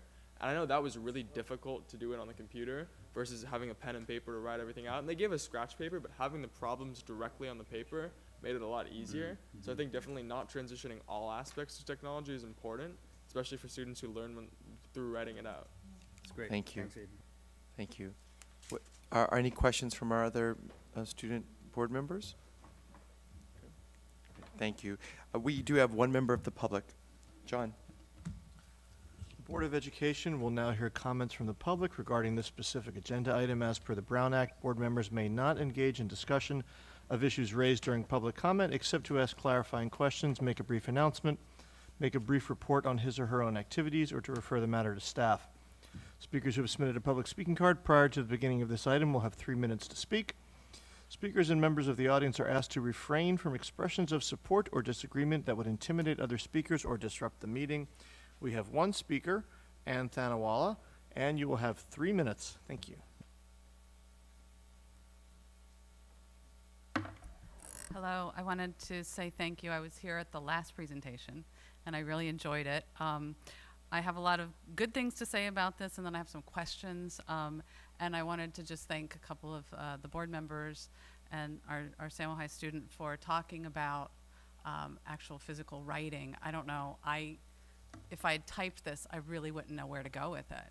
But my notes matter, and I'm sure all of you sit there and take notes and say, oh yeah, there's something in the brain that works a different way. And the same thing is actually happening when you, the studies are out there. It's well documented that now even if you're scrolling on a screen and you're reading something online, you're not able to retain the same amount of information in the details that you can when you're actually reading it from a printed page. So those are a couple of issues that I wanted to address. And then I just wanted to make a couple of points here. First of all, parents at Roosevelt loved the project-based learning that took place last year in the spring. We had writing projects, and it was hands down, the kids were happy, the teachers were happy, the parents were happy. So that was great. But you did mention 4 different aspects of this. So project-based and inquiry-based learning, I understand what individual-based learning is and what blended learning gets a little complex. I've studied this through education online communities, and I'm again concerned about adaptive programs. And as I spoke to the board before about algorithms and how those actually can have an effect on student learning. And so I'm wondering if that's being taken into account, because algorithms can be biased based on who's writing that material. Another issue that I wanted to bring up was if there's any proof of outcomes. I mean, obviously the kids are going to be engaged with this, and there's a lot of money being spent on it, but we don't have really any results, I don't think, at this point with regards to outcomes, so I was wondering about that. You know, the same goes with the flex spaces. And then, you know, the privacy issues that have come up in other parts of the country where kids have taken home devices and they've been spied on accidentally, intentionally. Just to bring that up, I don't think it's going to happen here, but it should be noted. And, you know, the fact that Google is now considered a school official, and we're buying Chromebooks, how much, you know, what is that going to look like as far as their access to information that kids are using? So those are my questions, and those are my comments. You know, you did answer the question that I had about what the recurring costs are going to be. And yeah, that's pretty much all of it. Thank you. Thanks very much, Ann. That's the end of our public comment on this item. Thank you, John. Thank you, Ann. And thank you, Bertha, and to the entire team. Dr. Mora, it was a fascinating and wonderful presentation, and it's most appreciated. Thank you. That now brings us to our communications colleagues for the evening. We'll start with our student board members. We're going to go in the order that the agenda has the members listed. That'll be Samuel High first, then Malibu High and Olympic. Mr. Blaine, you're first. Okay. Welcome. Hello. Thank you. So I just want to really quickly address, since this is my first meeting, I want to address the letters and the bathrooms that have been repainted and fixed over the past year. I really appreciate that. When I ran for class president sophomore year, like almost 2 years ago, that was one of the big concerns I had, and I think the board and the community did a really great job fixing that, so I want to say thank you for that. Then I quickly want to give you like a rundown of some upcoming events at SAMO. Tomorrow we have our first pep rally, and tomorrow night, we have our first home football game at SMC versus South High School. Then next week, we have back to school night on Tuesday the 11th. It starts at 6:30. And then next Thursday, we have our new transfer student luncheon on the 13th during lunch. Then we also have Club Row, because all of our clubs are starting up again. So we have Club Row on September 27th, where it's going to be showcasing all the clubs. And we have a College Fest on September 15th in Barnum Hall. I think Dr. Shelton's going to be leading that. That's at 8:30 a.m. And then our homecoming rally is going to be October 5th. And our homecoming dance is going to be October 6th. And we're going to be having it in our Innovation Quad at Samo High. And then a few concerns I've had mentioned to me, specifically to mention at the board meeting. One of the biggest problems that we're having right now is with all the construction going on with the science building. That's like it cuts right in between the innovation and the science quad, which creates only a limited space of like walking room from students to get from the whole big innovation quad over to the science quad. And during passing periods, that's creating a huge bottleneck there, where there's tons of kids jammed all together. and it's really hard to get by. It takes like way more time than it should. And we had the same problem before we got the stairs. It was the same thing with kids like squishing there. So once we got the stairs, it all cleared up. But now since it got shut down, I know there's construction, but what I was talking to some students, and they think opening up the gate to this, like towards the street a little bit more, because it's just a fence blocking kids in, and if it was opened up a little bit more, I think that would kind of alleviate the flow of traffic. And then also, this is not necessarily a problem, just kind of an update. We may be looking to possibly change our homeroom time from second period to fourth period. That's a kind of like an ASB thing we're kind of discussing with the administration, because as ASB students, we give announcements to class during second period, but it's like an allotted homeroom time. But since it's kind of tricky and our ASB is fourth period, so we're thinking of moving that homeroom time to fourth period, so then all ASB members could go out at the exact same time and pretty much just go and give their announcements. And yeah, also someone else, in addition to getting the bathrooms painted, which is really great, there are still some problems, and also the new sinks. There are still some problems with some of the locks. Some of the locks don't work, and students just can't lock the bathrooms, so it's tricky. So yeah, definitely want to like look into that, because I know that when you go into the bathroom and you can't lock the door and there are a bunch of kids waiting, it's a little bit tricky to kind of do that. So yeah, but that's pretty much all the announcements I have right now. Thank you, Mr. Blaine. Ms. Afshar, welcome. Yes, please. My name's Kimya. This is my first board meeting ever. I'm a sophomore at Malibu. I'll give you a little bit of a rundown on what's going on at the school currently. We have a back-to-school night on Thursday, September the 13th. Informal reception begins at 5:45. Food contributions are also needed. You can sign up for one of those items on the sign-up Genius. High school yearbooks are on sale currently. You can get them for the best price possible. We have our Arts Angels meetings, which are held on the first Wednesday of every month at 8:30 a.m. at the Mayhew Community Room, as always. And on the 11th, we have Coffee with the Counselors at 9 a.m., in which parents can hear updates from counselors in an informal setting. Our school sports teams, such as dance, surf, volleyball, they're all beginning their seasons. We have our fall musical, the Spring Awakening. We have auditions this week. Our homecoming is on October 6th. We have our game on October 5th. Under our new administration, ASB is currently trying to find a venue for homecoming and caterers. We're looking into Casa Escobar, but we're open to any suggestions because nothing is completely solidified yet. And that's everything that's going on. Thank you. Thank you. I have a question for you. Yes. Do you know, will the school musical be presented in its original Broadway the original? No, I want to. No, you don't. Let me be clear. There are some mature themes in the show, which is what I think Richard is referring to. There are mature themes. There are, and some of us who love that show. I'm one of the. I'm just wondering. Do you know which book they're using? I don't know too much about the musical, but I'm pretty sure it's going to be school friendly, hopefully. Yeah. But we'll see. We'll find out. Thank you. Thank you. Yeah. Thank you. And then thank you. Mm-hmm. On another note, I did congratulate your head football coach today on a 3-0 start. So. Oh yeah. They beat. Yeah. I think they beat Beverly Hills by 62-7 or something like that. Mm-hmm. So they're pretty good this year. Yeah. Yeah. Thank you. Thank you. Thank you. Any other questions? Thank you. Okay. Ms. McDaniel, welcome. This is my first student board meeting, ever being here. So pretty much, Olympic recently had renovations. We were using, especially the art room, it was like a preschool setting. Not setting, but the furniture in there was older and it wasn't new. So that was really nice that everything was new. And we have a gate now and we have cameras there, so it's more security.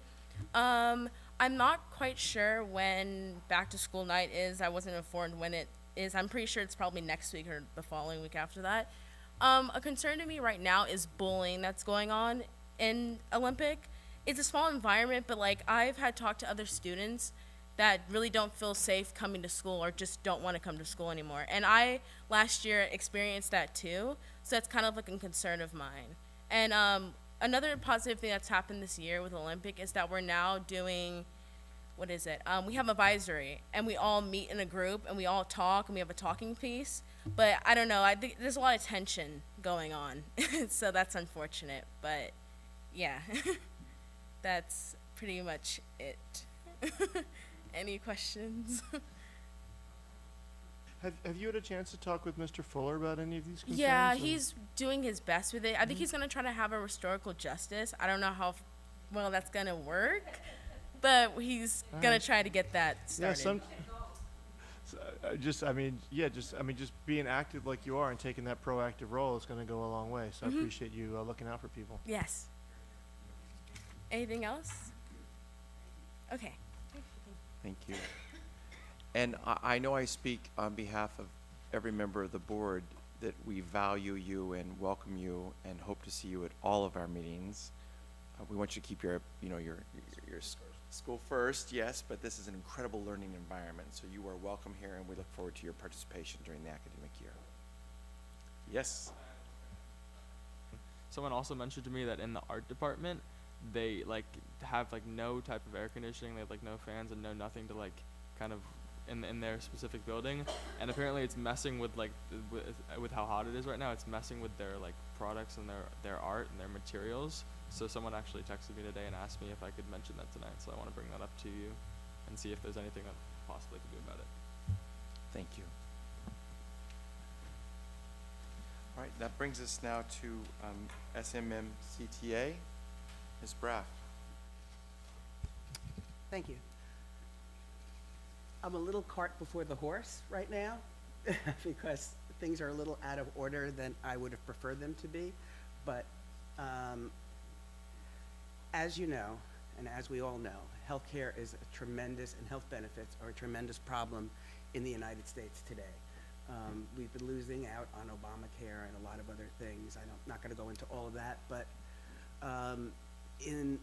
somehow in the process, we together negotiated a two-tier system, which is inherently inequitable to the teachers and staff members and administrators and SEIU members that are making the least amount of money have been asked to make the greatest contribution.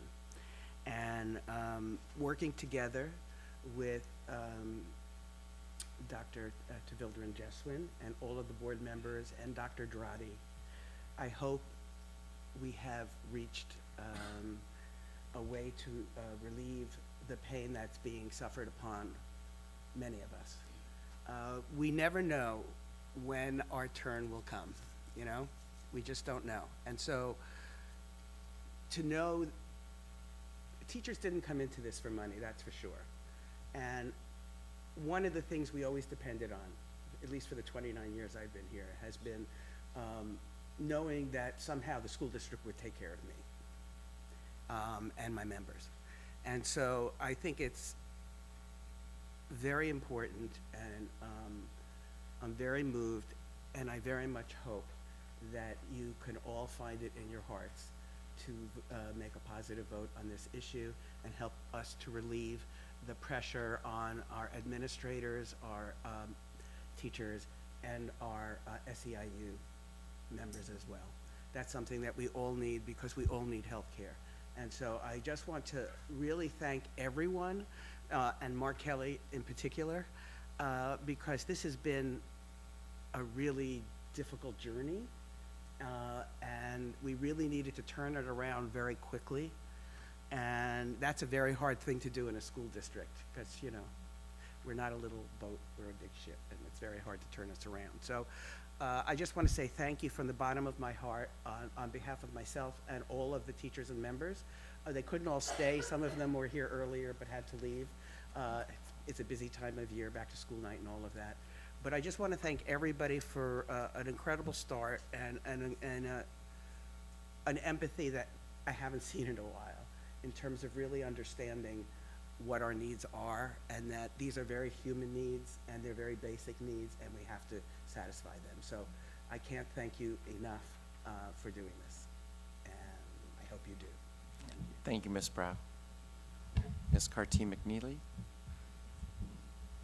Well, I concur. Thank you, Sarah.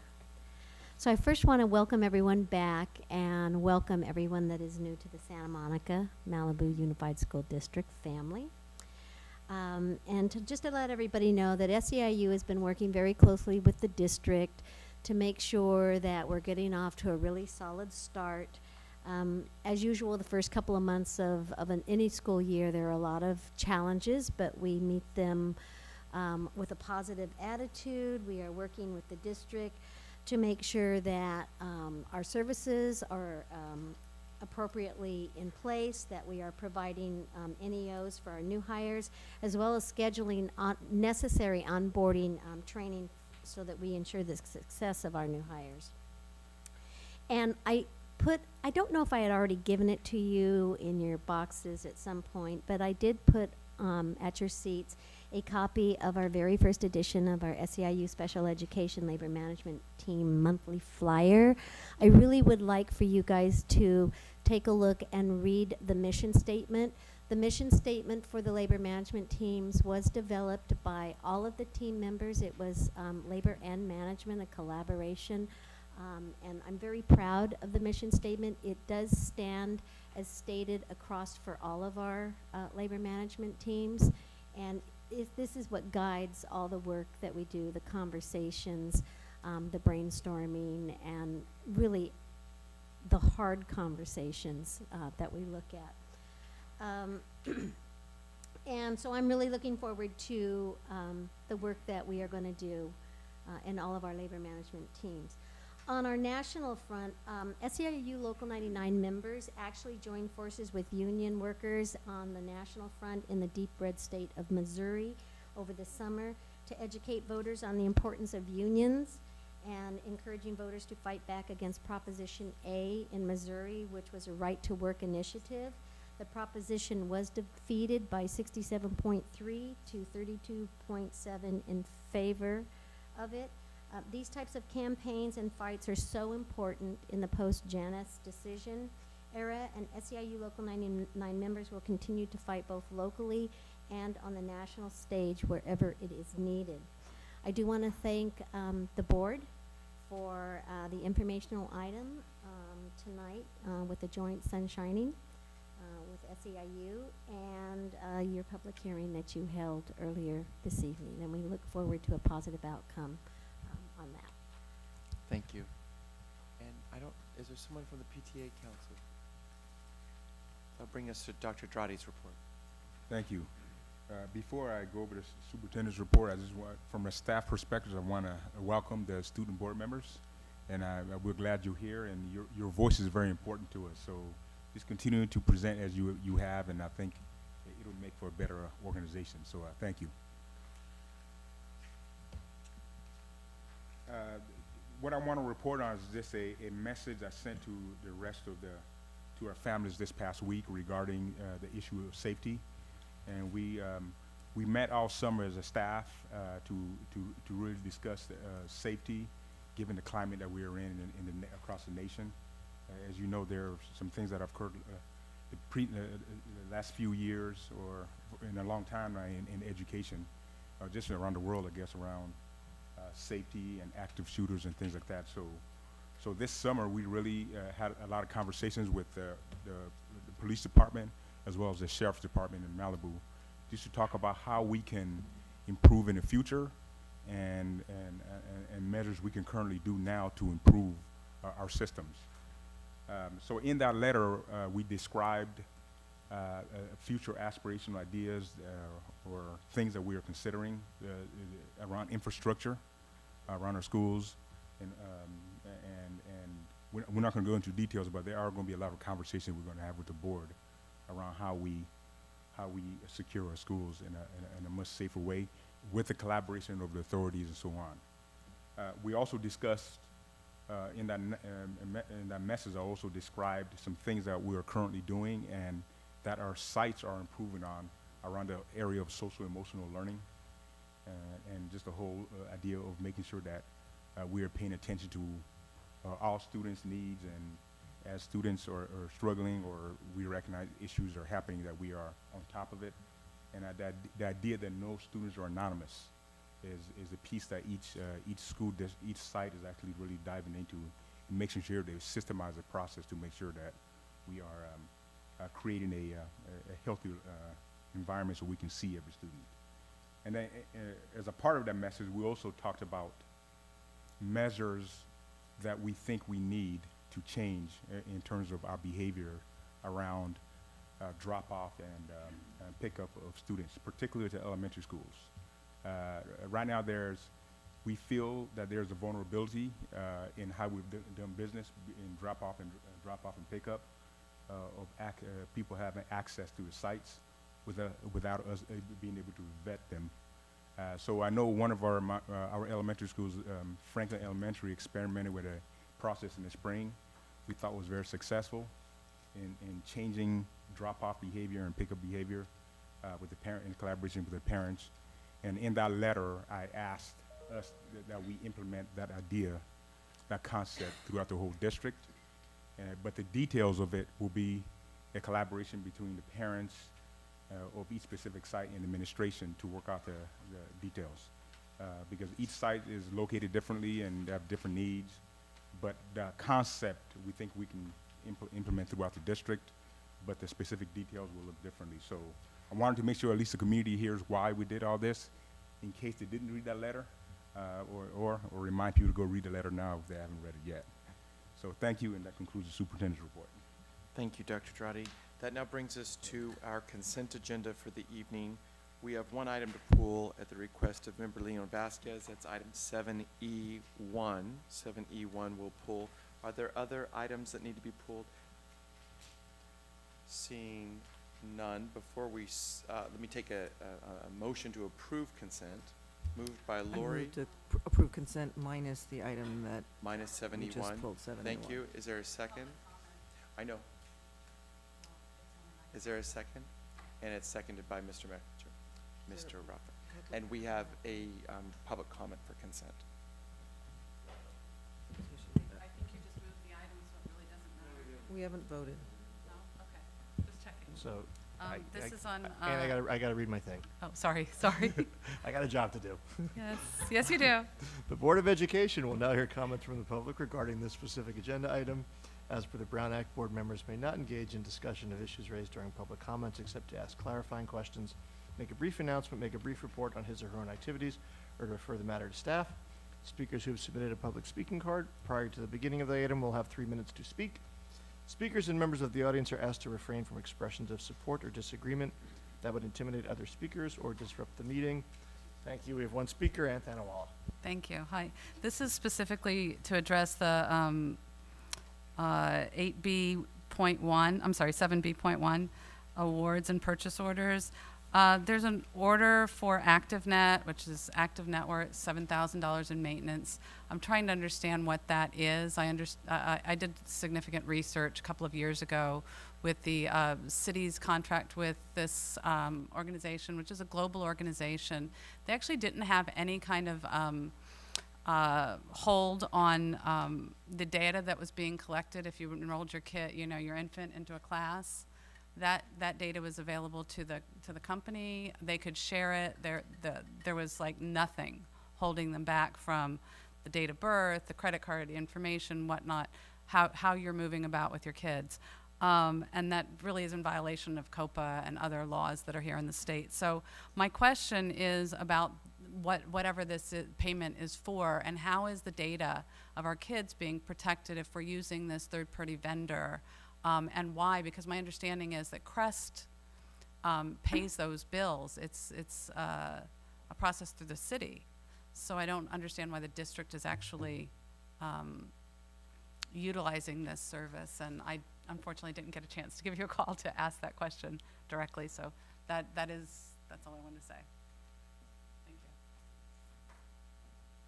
So we'll now move to a vote and look to our student board member, Mr. Blaine, for an advisory vote. Yes, and it's a roll call. Mr. Metcher? Yes. Ms. Leon Vasquez? Ms. Lieberman? Yes. Mr. Foster? Yes. Mr. De La Torre? Mr. Keene? Yes. And I'm also a yes. That's a unanimous vote, Sarah, and that's the consent minus 7E1. Is there a motion to approve item 7E1? Moved by Craig, thank you. Seconded by Oscar. This is also a roll call vote. Mr. Blaine. Mr. Metcher. Yes. Ms. Leon Vasquez. Thank you, abstain. Ms. Lieberman. Yes. Mr. Foster. Yes. Mr. De La Torre. Mr. Keen. Yes. And I'm also yes. So it's 1 abstention, 1 advisory yes, and 6 in favor. Thank you very much. That now moves us to our discussion items. We have our District Advisory Committee draft charges for 2018-19.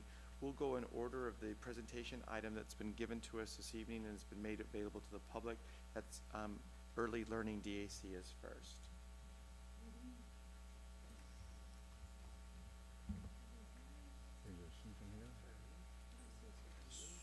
So we can start with our liaison from the Yeah. board. That's right, Lori and John. No, we'll just, we liaisons.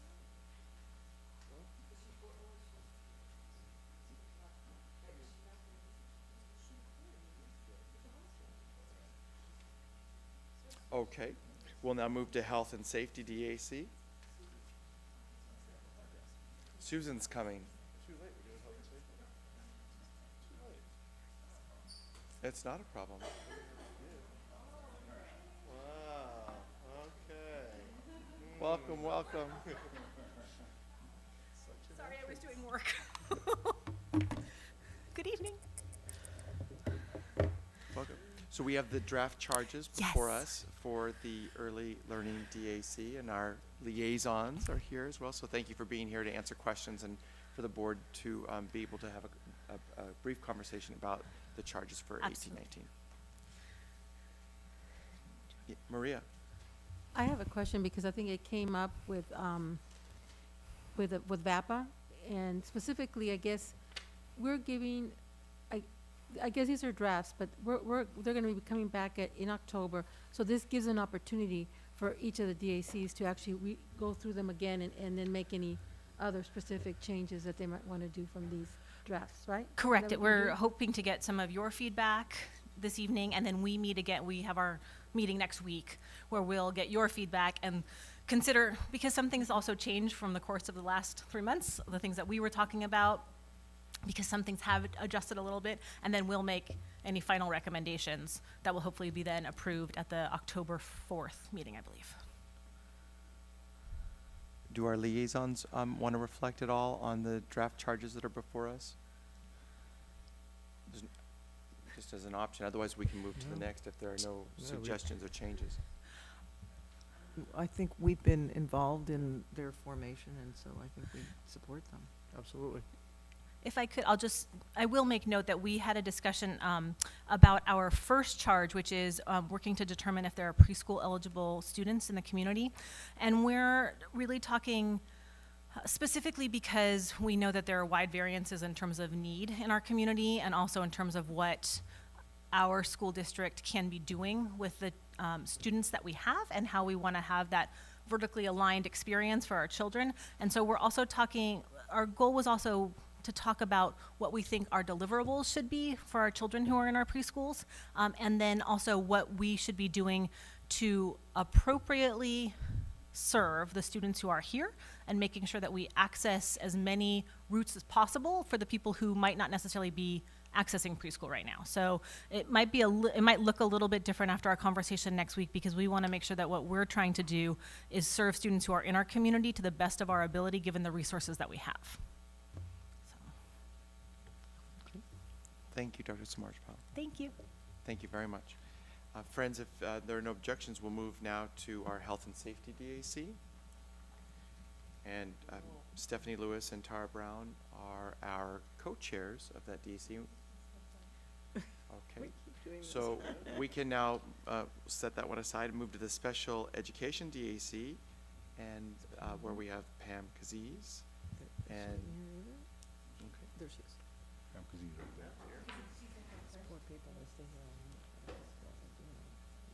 And of course, we have our liaisons on the board here as well who can speak to these charges. And again, noting that this is an opportunity for the board to give feedback to these charges. And as Maria mentioned, there will be an opportunity, right? These will come back to us for action at our next meeting. Welcome, Pam. Well, thank you. Good evening. So in the Special Education DAC, It is a lovely group that has been working very collaboratively together on the charges that are presented to you.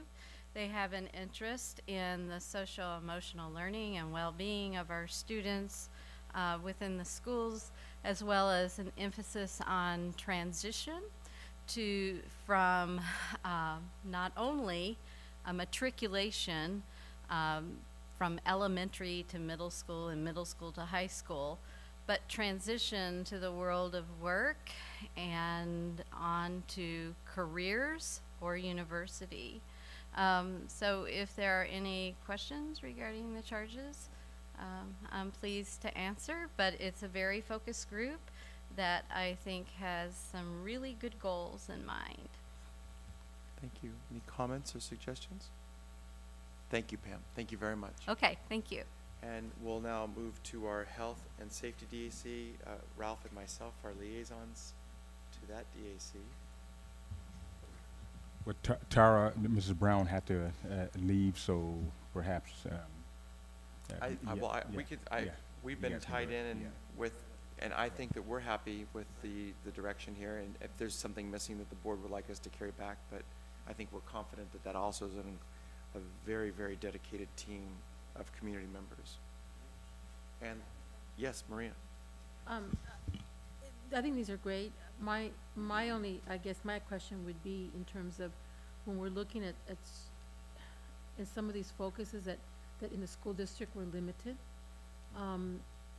is the outreach that we do in community to, help us implement some of these focuses and also with the city. So I'm just kind of utilizing social services and yes. And the hospitals and everything else. That Yes. Could be help us implement some, We have focus. members of our DAC are direct touches to those social services. And our last DAC to consider this evening is VAPADAP, Visual and Performing Arts. And we have Dr. Mora and Ms. Gabbard.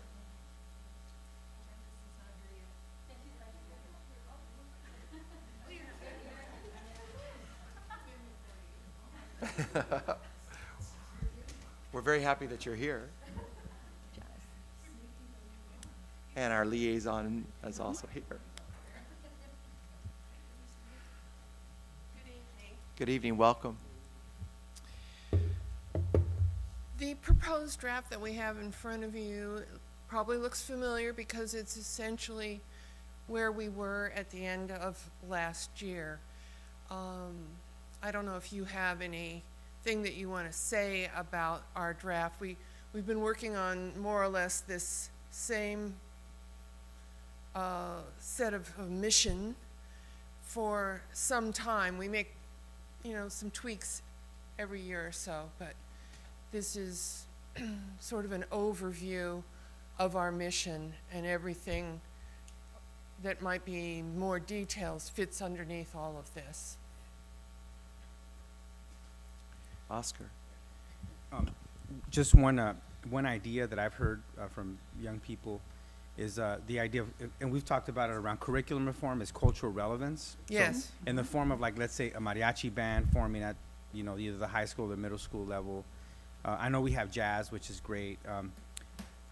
Anything along those lines that young people sort of, I don't know how, that's one that's come out, in the past, but anything to do with, I know hip hop also is very popular with a lot of the kids, and I know we have consultants that teach dance, but there's other elements, in terms of the music or the art and so forth. So anything along those lines, I think, might be something to consider. So it might just fall under this idea of cultural relevance, like, and maybe, I don't know how we find out what's more popular, but to go out there and talk to students, survey, I don't know exactly how we would go about to figure out what the students would really engage more in, but it's worth looking into. Well, and you've been around long enough, you probably remember we had hip hop at one time in the 5th grade. Was it 5th grade? It was elementary level. Yeah, there's been dance. I think we still have consultants. And we had mariachi in the high school, but that didn't really go over big. But there's a lot of Latin music that is performed, not just by the jazz bands, but if you go to the actual orchestra concerts and you look at the program and read who wrote the pieces, you can see that there is already an effort. But I understand it's good to promote it in a broader spectrum. It's a little hard to do in the elementary music, but it still could be done. If I may also add, the strategic plan that has been developed really does also highlight the importance of cultural relevancy and has been included within the plan that will be coming forth.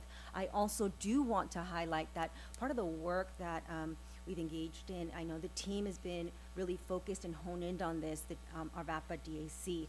And they've been supporting our exploration of mariachi, and we've been able to look at how can we begin that at the elementary level based on the Yes. learnings that Yes. took place about starting in high school wasn't really connecting because we need to build from our primary grades. So our VAPA DAC supported that, the board is supporting that, so we are really excited to be able to move in that direction, and we'll be coming forth to you to present our plan and what we are excited to be bringing forth, beginning at the elementary, piloting in Santa Monica, and then building out to Malibu schools as well. You're talking about the new strategic. The new strategic plan as well. Mhm. Just kind of a little bit of an update that I got last night. The strategic plan, the strategic arts plan, is currently being circulated amongst teachers and getting their input. So, we don't have it in formal presentation yet, but it is under construction for sure. We worked on it all last year, and now we're getting the local, the actual teaching staff to put in and buy into everything. And what's also very exciting is that the extension of the kind of dance program. So we know we have I love dance, the fifth grade ballroom, but now the inclusion of hip hop at is it fourth, sixth? I have to check on the grades as well. It's another grade. It's either sixth or fourth. I can't remember. I think it's sixth probably. But yeah. So the hip hop that will be taught across the district, and then also the work that comes by way of our SMEF funded programs, and now the two different Ed Foundation programs. The teachers have connected with the contractor, which is Santa Monica College, to expand and include world and folklorico dance at that moment also. So the kids aren't going to just be doing kind of a traditional or a particular understanding of ballroom, but there will be all different kinds of world dance, and the kids are going to get a say into which particular world dance is taught at their school, and they're working at a culminating event. So it's exactly what we had been dreaming as a board. We see the staff that's been working with support of community in implementing that. I'm very excited. Maria. Question and following up, I know that working on our strategic plan, but also, and I know the cultural relevancy in this picture, but also making sure, because it is true, I mean, we have had some integration, mainly because my daughter was involved with orchestra, and it was only during her time that they actually played a Latin American composer music for the first time. So it's one of those things that it shouldn't be just hapstance if somebody's there who's asking, but it should be more of an integration of more of the global, Yes. composers of the world, rather than just European, that is integrated in the vocal and the instrumental pieces that we have in this district. But I think hopefully we're moving in responding. that. Okay, yeah, thank you. Thank you, Priya. I have a quick question for Dr. Mora, too, if it's okay, and everybody else. Just quickly, do we have a way in which we'll be able to, excuse me, back up. Social justice learning standards, particularly the arts, and thinking about some of the stuff that we're talking about with all of the different learning vehicles. I'm sure you have a plan, but I'm not putting you on the spot now, but it might be nice to know how there will be partnership with those who are teaching arts, all varieties, and the Touch 2, our larger project with social justice learning standards and Well, such. I can share with you that we had one of our art teachers at the high school level participate in the cohort 1. training of the social justice standards, and we'll be continuing with that. So that's been open to all of our teachers. But of course, we will be, again, targeting and making sure that as we're moving into the integration of the content areas and developing capstone projects or and implementing the action strand of the social justice standards, we want to see how can we bring in visual performing arts, the different art modalities, right, to be able to demonstrate how everything is supporting one another. So yes, there is, that continues to be our work, because we know that we want to make sure that students see how everything is connected and how we can learn from a visual, right? And learning is of course through books, but sometimes when we see a visual connected to that, it can really compel and share a very powerful message. So Dr. yes. Mora, thank you for that eloquent response to my inarticulate question. Thank you. Thank you, thank you. No, yes, so we're moving in that direction, yes. Thank you. And are there any questions for Ms. Gabbard? Ms. Gabbard, thank you for your service. Thank you for all the team on all of the DACs. We're grateful, and we look forward to getting these back as action items at our next meeting. Colleagues, that now takes us to our next major action item, which is the adoption of Resolution 18-06, the National Hispanic Latino Heritage Month. Mr. King. Therefore, be it resolved that during National Hispanic Latino Heritage Month, the Santa Monica Malibu Unified School District joins with all Americans in celebrating this rich and diverse culture and encourages all members of our community to recognize the important role of Hispanics in creating and building this great nation. We further resolve that appropriate lessons and units of study about the contributions of Americans of Hispanic Latino descent take place in our schools not only during this month, but throughout the school year. Thank you, John. I see it's moved by Maria and seconded by Oscar, and we'll bring this to a roll call vote. Mr. Blaine? Mr. Metcher? Yes. Ms. Leon Vasquez? Yes. Ms. Lieberman? Yes. Mr. Foster? Yes. Mr. De La Torre? Yes. Mr. King? Yes. And I'm also yes. That's a unanimous vote of the Board of Education. Of course, please. So I just hope that in this passage is that it, in terms of the content of of just the diversity in terms of our country, that it really reflect, not just only during those months when we have, like Hispanic month, like it's always September the 15th to October the 15th, but that it always be reflective of the type of our curriculum that we have throughout the whole district. That it's always, it's just a good piece of what this United States is made out of, the whole melting pot of people from all over the world. So, Nicely said. Thank you for that. Mr. Blaine? I also agree. I think that especially when we integrate this into more of our learning and learn about Hispanic culture, that creates a better environment for students and kids my age to kind of understand what the culture is. So when we hear about these cultures either being persecuted or kind of singled out, we don't view it as some other culture. We view it as a culture that's already integrated within us. Thank you. John? I'm sorry, I've been quiet most of the meeting. And just to further extrapolate on that, and this has been something that I care about deeply, is we talk about wonderful Hispanic leaders that are world known. Let's talk about Santa Monica. Let's talk about the histories and traditions of our own community here. Let's understand the economics of Santa Monica, the history of Santa Monica, so our kids can then extrapolate that into the greater world. So I look forward to seeing our own community and Malibu as well. I'm sorry, Santa Monica and Malibu as part of our curriculum. Thank you. Nicely said. Also, Mr. Blaine, Mr. King, we are also going to have a celebration next month, but we wanted to make sure that we were out ahead of the start of the month in making this declaration. So no one should think we're just going to pass a resolution and keep quiet. We're going to have some presentation at our next meeting and a celebration. Friends, that now brings us to item 10C. Again, as we came out of our closed session this evening, we read the addendum that we will be making to the superintendent's employment agreement. As directed, I will read it again before we move to discussion or consideration. In closed session this evening, the Board of Education considered and now is presenting an addendum to the superintendent's employment agreement that is effective this day, September 6, 2018. The recommended addendum to the employment agreement is summarized as follows. There will be a one-year extension to our superintendent's contract.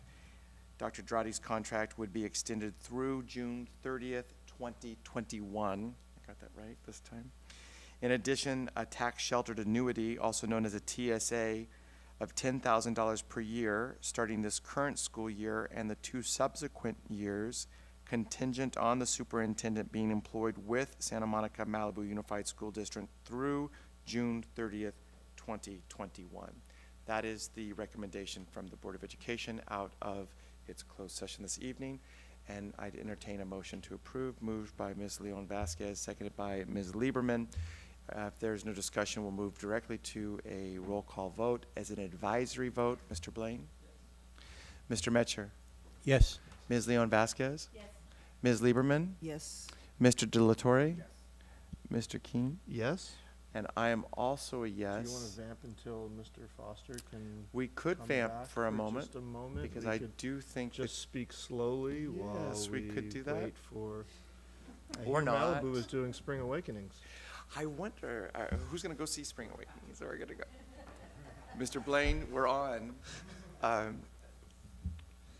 What say the board?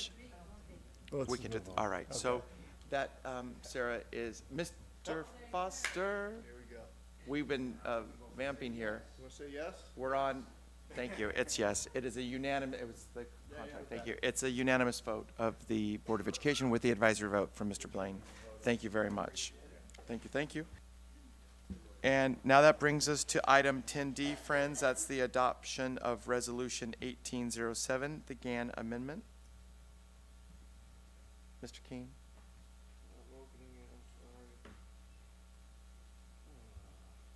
Is there a motion to approve the resolution moved by Mr. Metcher, seconded by Mr. De La Torre?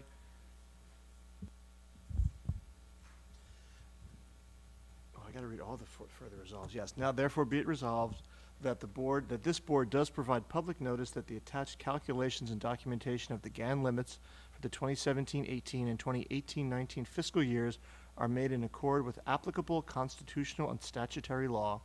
And be it further resolved that this board does hereby declare that the appropriations in the budget for the 2017-18 fiscal year does not exceed the limitations imposed by Proposition 4. And be it further resolved that this board does hereby declare that the appropriations in the budget for the 2018-19 fiscal year do not exceed the limitations imposed by Proposition 4. And be it further resolved that the superintendent provide copies of this resolution along with the appropriate attachments to interested citizens of this district and the State Department of Finance. Thank you, Mr. Keene. Is there any discussion? Move to a roll call vote, advisory vote. Mr. Blaine? Thank you. Mr. Metcher? Yes. Ms. Leon Vasquez? Yes. Ms. Lieberman? Yes. Mr. Foster? Yes. Mr. De La Torre? Yes. Mr. Keene? Yes. I am also yes. That's a unanimous vote with an advisory yes from our student board member. Thank you so much. That now brings us to item 10E, which is the discussion and potential approval. So we want to note that this is both discussion and possibly an action item. The approval of an application from a Latino PEMA, P-E-M-A, for Santa Monica High School. And do you want me to present that? Or are you going to? Yeah, go ahead. Okay, great. So, we have been working with staff to bring forward this application, and many of us board members, particular leadership, worked with members of the community to address the application, and it's before us this evening, and with some changes, and we can answer questions and talk about it this evening, of course. I am recommending that we discuss and approve this evening. That's and have worked with Dr. Onofre particularly and other members. And I would point out that the application has been signed by Dr. Shelton at Santa Monica High School and has made its way through the particular processes of the district. Questions or comments? Mr. Metcher. I too will support the item. I feel that the folks who are been putting this together are committed to what we're committed to, which is engagement of students and families. And they've been working with the superintendent Their intention is to, you know, work per our goals and work with the district, you know, to, like say, to increase engagement of Latino families. So I hope this is a great success. Thank you, Ralph. Maria? No, thank you. You know, I'm also going to support this. I think it's great. I think it's something that is much needed, and especially at a time, I guess, when we didn't really have a lot of family, you know, participation. Now that we have Dr. Rossi, hopefully it'll be more supportive of the engagement that this district is going to, you know, to do in the next coming years as she's here, in terms of involving. And I'm hoping the organization PIMA will work in conjunction with the district in making sure that we, you know, support the LCAP goals, or our strategic plan, family engagement, and our fundraising, because I know there was a fundraising aspect of it. And I don't want it to come in conflict, especially in the district when there's always an ask being made, and we just don't want to over ask in certain, you know, with certain, you know, companies. So making sure that they work, that you know, that you work with the foundation and so forth in terms of when they're going to do, especially asks of companies and so forth, to make sure we don't have conflicts here. My only other concern was the actual, I guess, a 501c3 letter from AMI.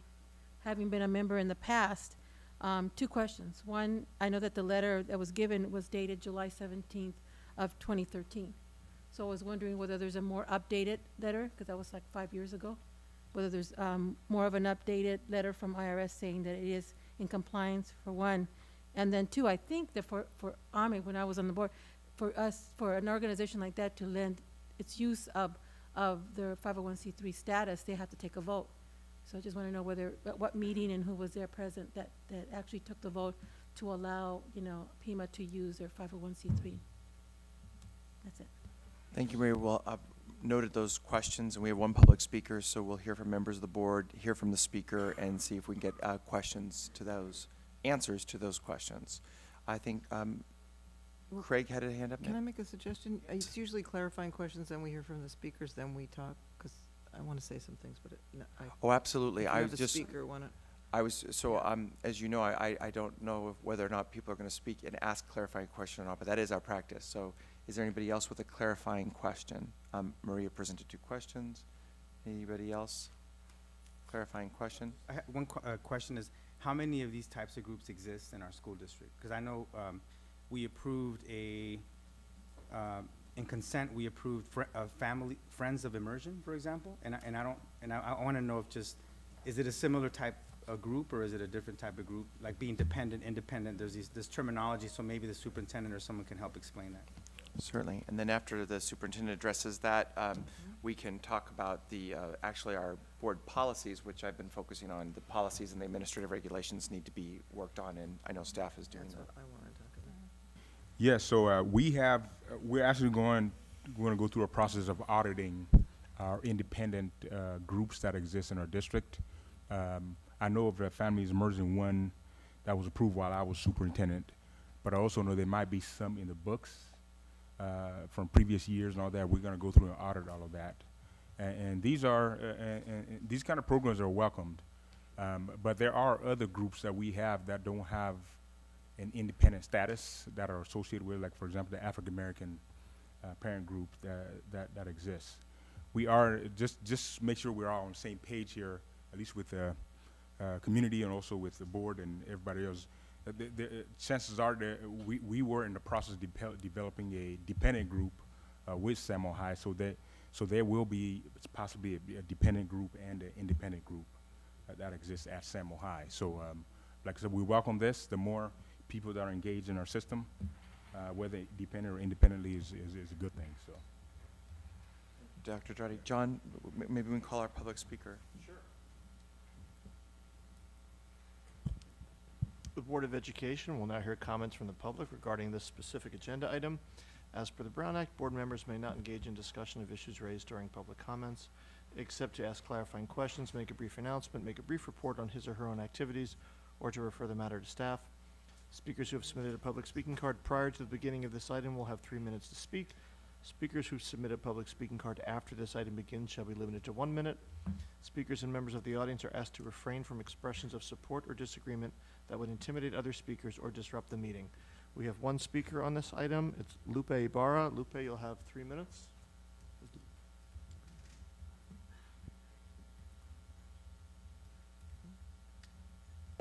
Good evening, everyone. I'll take off my glasses because I can't read with that. I am just a little worried about this group this 501c that we're trying to make, because we already have we have the PTSA, that is the parent the parent support group for all of us, and I feel like we're going backwards and segregating ourselves as Latinos, making this group when it doesn't have to be a 501c. The African American community already has a group that's there. We are here. Parents, Spanish language parents need a group where they can get information and parent education. They don't need a group where they have to raise funds. As it is, a lot of the times, there's not that many people that come out and help to fundraise. I've been part of the PTSA for many, many years, and I just don't feel it's needed, but maybe you guys do. I just feel like, we're again going backwards instead of forwards, with making this group. Like I said, maybe I'm wrong, but I just want to,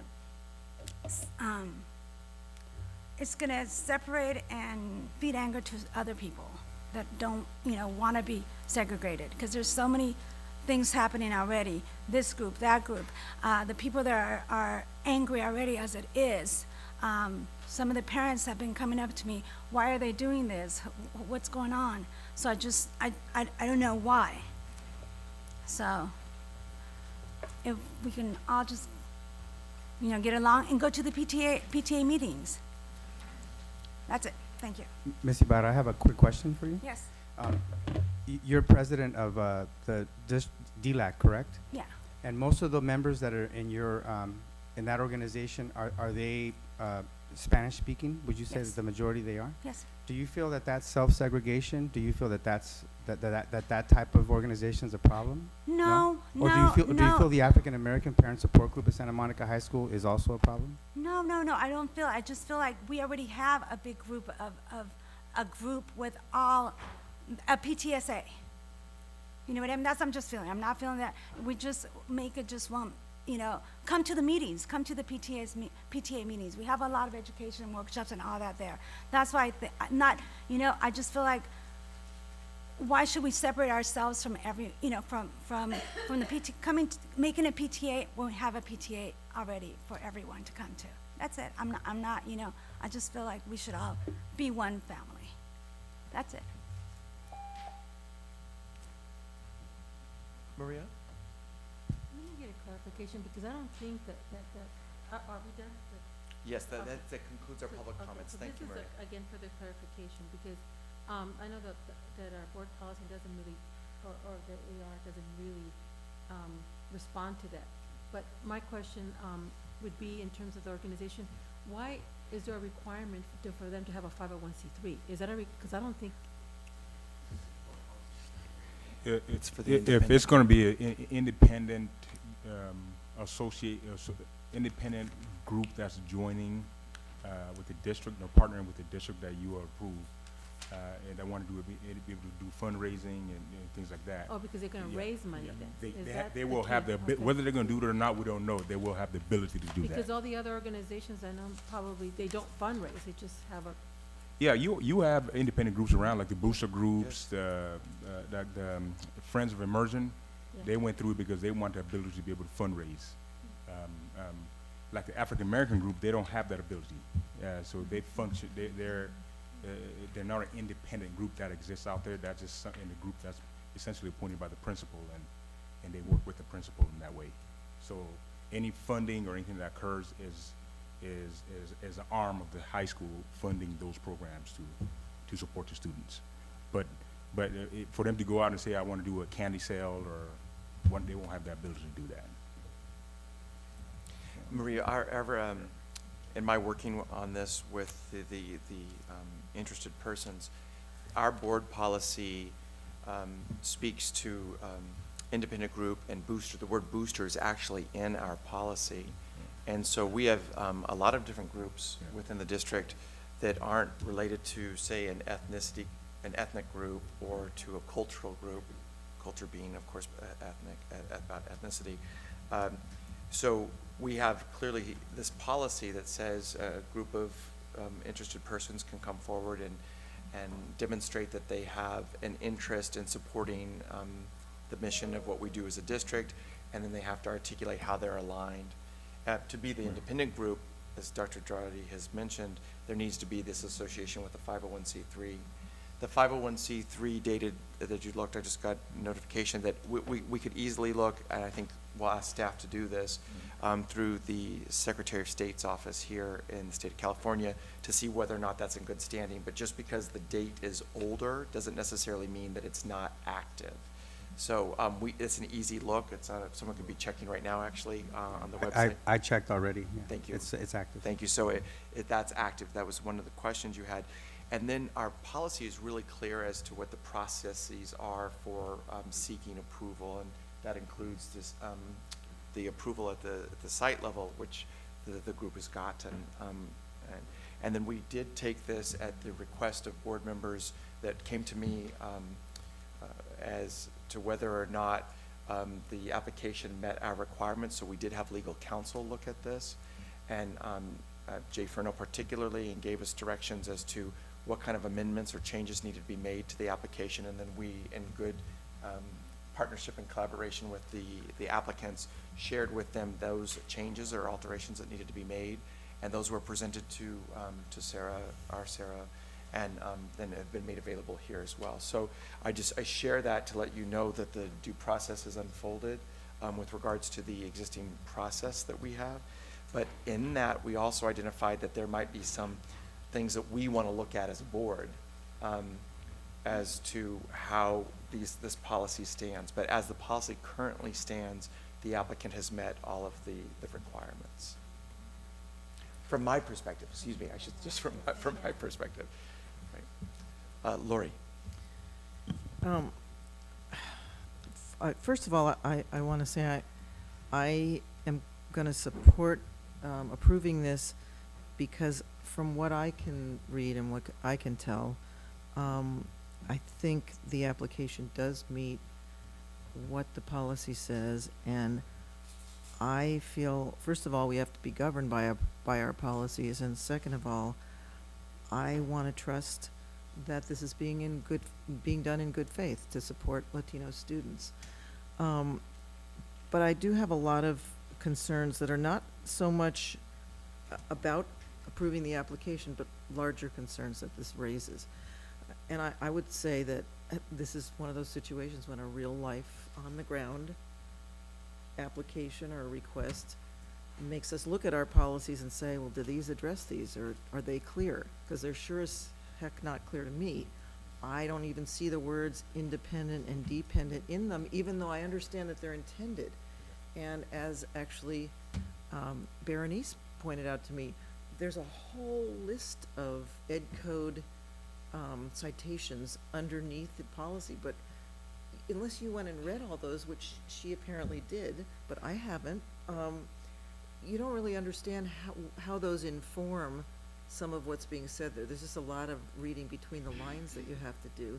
And I would say that our policies should make it clear, and as our ARs should make it clear to staff what to do with an application, our policy ought to make it clear to applicants and to us what it is that needs to be shown and what are we trying to get at. And so I think this is an opportunity we have to take to rework our policies to say what we want them to mean and what we think they mean. And it might require a vote. I don't know whether it's just send it back to staff or have a board subcommittee. I'm not sure. And I also think it's related to a question that's been coming up over the last year or two also about who gets to distribute things through district email or in backpacks. What's their affiliation? got to be with the board. And there's a bit of a liability question there, as well as well, are you part of the district? Do you represent the district when we share your emails or your flyers? So I think they're not the identical issue, but I think they're related, and so they might be worked on together. And then the only other, well, I could say a few things, but I think I do want to address what I think have been some of the underlying concerns that Lupe is alluding to and Maria is alluding to, and that I think I was out of town for much of this, but that caused this to take a little time to work through. And I think those are that two different things. One is a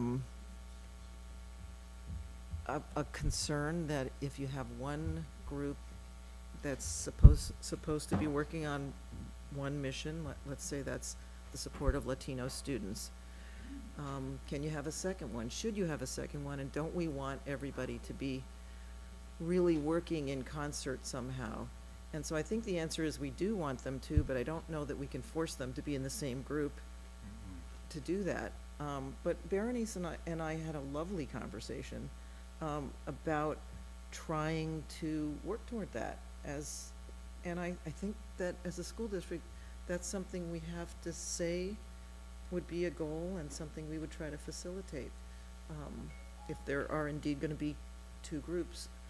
And then the other thing, really the other point that Lupe made, which I don't know how to address, but it's something I think we all know is an issue, which is we want to be a school district that respects diversities, that respects people with different heritage and different identities, and we want each group to be able to support themselves and people who are like them, and we all want to feel like we're part of one school district and one group. And the PTA, I get it, I've been in the PTA.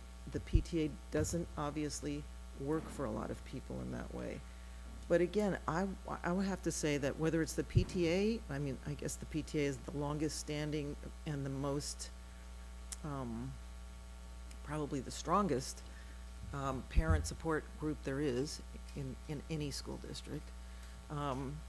So it probably is ultimately the place you'd like to bring people together. And I have seen, when my kids were in school, very genuine attempts to try to bridge some of the issues that kept Latino parents from joining the PTA, African American parents from joining the PTA. And things happened for small periods of time, but they didn't really stick and they didn't really grow in the way that I think we would all like to see them grow. So I guess what I'm saying is I certainly don't have the answers to this, but I want to sort of address one of the elephants in the room because I think it's something we all deeply care about. We care about the way students separate into, you know, along ethnic lines often by the time they get to high school. We care about parents separating in those ways, and some of that makes sense, and some of it we want to be able to cut through so that we all recognize the things we have in common and why we're all here together and how we want to help all students succeed and live together and with each other and make a better world. And that may sound very idealistic, but I actually think that's part of what maybe the whole reason we all sit here. So I don't have an answer, but I feel like that's what we all should want to be honest about and be working towards. And so be sensitive to when we approve new groups, hoping that they will want to work toward that too. And I believe that this group will want to be a part of that. Thank you, Lori. Oscar. I had the opportunity to attend the first meeting of the Latino Pima group that was sanctioned by Santa Monica High School. And I was very impressed. There was about 20 people that attended. Board member Maria Leon Vasquez also attended. And from the parents that I heard, and the conversation was all about how do we increase parent engagement, how do we speak up for students, in particular Latino students that are not succeeding. And by the way, the Latino student community at Santa Monica High School has the highest dropout rate of all ethnic groups in our school district. About 15% of Latino students do not graduate from Santa Monica High School. So I think there's a great need, and one thing that I think is really important in this is to acknowledge the parent leaders. You know, Dr. Berenice Onofre, she's been this is not the first time she does this. When I was a student at Santa Monica High School, I remember her engagement as a parent leader. So to me, it's really an amazing story that, you know, I think, if it's okay to say your age, I mean, it was in the newspapers, but at 70 years old, she finished her doctorate, she finished her PhD, and she did all her research on parent engagement. She's a role model in our community for education, and Rebecca, who's with her as well, you know, they've been working very hard. I know that their commitment is sincere. I know that they're really trying to, you know, put their best foot forward. Considering that there's approximately 900 Latino students at Santa Monica High School, probably more than that. That means that there's about 1,800 Latino parents, and I can say that the most that I've ever seen in any parent group is about 20 to 30. The PTSA at Santa Monica High is about 50 to 75. So there's definitely a need, and there's definitely room for many parent groups, and I think our community has a tradition of creating a safe space for people to congregate, you know, and if they don't feel safe or it doesn't feel so welcoming at a PTSA meeting, that's why the African American Parent Support Group formed at Santa Monica High School, which we support it throughout our district. In fact, at Santa Monica High School, there's 2 African American Parent Support Groups. So we should just acknowledge that. The last thing I want to say is this, is that I agree that we should all get along, we should all be unified. I mean, I think no one's against division, and I don't think Latino Pima is going to promote division. I think Latino Pima is trying to find a way to bring issues up in a way that can inform our school district to make better policies, better programs, better services for the Latino student and for Latino parents. But it strikes me also, it's an interesting contrast, but it's one I just have to say this, is that you know, Craig and many other parents in the Malibu community have said that there's a difference in the way Santa Monica and Malibu and we engage in a very genuine, you know, process to look at how we can separate, you know. So I find that, you know, sometimes people come to a place where, you know what, they feel as human beings that they can be more effective, you know, by having more control or more influence over whether it's their school district or their schools or a parent group, because really that's all we're talking about. We're talking about a parent group here. It's not as big as like forming a separate school district. So I really feel that it's a positive thing, and I just want to acknowledge the parents for all their hard work and the leaders in the community, because our parent engagement framework actually includes community involvement, not just parent involvement, but also community involvement, and I think it's a positive thing. I don't see anything negative, and I just look forward to continuing to attend. My child will be at Santa Monica High School, and I don't see myself just as a Latino parent, but I plan to attend the Latino parent group, you know, when it's at Santa Monica High School. And if there's 2 of them, I plan to attend 2 of them. If there's 3 of them, I would love to attend all of them, because I think the Latino community is very diverse. You know, I mean, Ms. Onofre, she's not Mexican. Many people would probably assume she's Mexican. She's actually from Peru, you know. And so that's very, to me, unique as well, that she's working to organize and to work with what's going to be mostly Mexican American or Mexican parents. So it's just a great example, a great role model for our community, and I'm just excited about, you know, supporting this and getting to the work, because it's going to be a lot of work. Thank you. Thank you, Oscar. I'd like to make a comment, but I want to make sure other members of the board. I just want to say I agree with everything that's been said, and I think, Lori, you said it nicely, because you expose what's not just an elephant in this room, but it's a challenge or a struggle that we have in our society, and trying to find a way in which to bridge differences, and not just differences based on race and ethnicity, but on class and so many other sexual orientation and preference and such. So what I found so exciting about this, and being able to spend time with Dr. Onofre, who I too think is a jewel of our community, is I got to watch Dr. Onofre work with, say, Louise Jaffe, interact with, and with Barbara Inatsugu. And I got to watch and hear and see the relationship of someone who has been for decades a champion in our school district, and see that it's a both and situation. It really is that. And I'm a hyphenated self. You all know that, right? As an Iranian American. And a lot of us identify as having hyphenated selves and having a foot in multiple communities. And so it can be both and. And I've been mentored by Bell Hooks and a lot of folks, Cornel West is one of my favorite, who says there's got to be home places and safe places for people. If we really want to, and we do, we don't need to say if we really want to. We all know that we are committed to social justice and to closing the achievement gap. And we know that sometimes people need to have safe places and places to be able to have conversations about their experiences. And when I learned that there's 1,800 Latino students at, in our district, did I get that number right? Parents at Samuel High, and then we're reminded that the experience is not the same for our Latino families. We know this because they come and hail from different places, different backgrounds, different experiences. So I too welcome many groups, and I hope, I dream that it will be a both-and situation, that folks will be attending PIMA and other groups, but also going to the PTSA. And we know, I think, as Lori said, we named the elephant in the room. I met with some Latina parents just this last week, and they met with me to tell me how uncomfortable and they feel going to PTA. And I had to check myself and say, wow, okay, because I want to believe that that space is open, because I hear people say PTA is open, but here I have got 6 moms in front of me, 6 of them telling me we don't feel comfortable. And so the question is, we've got to commit ourselves to that. I'm committing myself to that, as I know everybody else here is here. So I think it's a both and we're stronger together, we know that, and we're just making steps forward together. Thank you for listening. Should we move to a vote?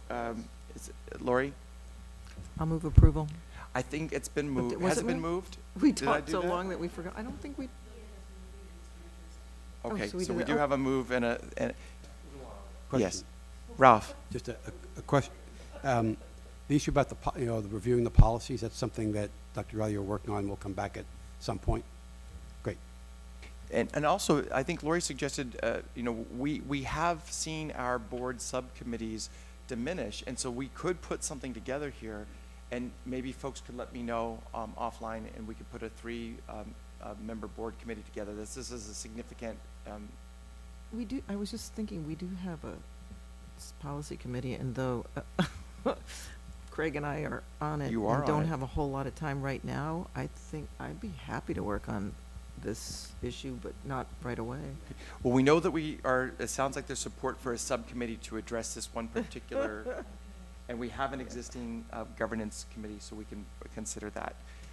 So if there are no other comments, we'll move to a vote and an advisory vote. Mr. Blaine? Thank you. Mr. Metcher? Yes. Ms. Leon Vasquez? Ms. Lieberman? Yes. Mr. Foster? Yes. Mr. De La Torre? Yes. Mr. King? Yes. And I'm also yes. So that's a unanimous vote with the advisory vote from our student board member. And thank you, Mr. Blaine. So I suspect you have some studying to do. What is that book that you have with you? Oh, brother, yes. We're going to ask you to give us a definition and yeah. Exactly, after that. Thank you so much. Interesting about history going on these days. Isn't it? So friends, that now brings us to item 10F, which is our 2017-18 unaudited actual financial report. And I want to offer an apology to my peers. We had said that we were going to timestamp budget items, and so that was a miss on my part. So, Melody, I'm sorry. It's absolutely okay. But I'm not alone in that room as we set the agenda. No. Well, I'll make sure we get those. And my apologies as well, because I usually push right. for that, but Thank I you, did thank not you. push this time. But it is not 11 o'clock at night. Thank you. I have been known to do cash flows at 2 o'clock in the morning, so I've been there and I've done it. So Welcome.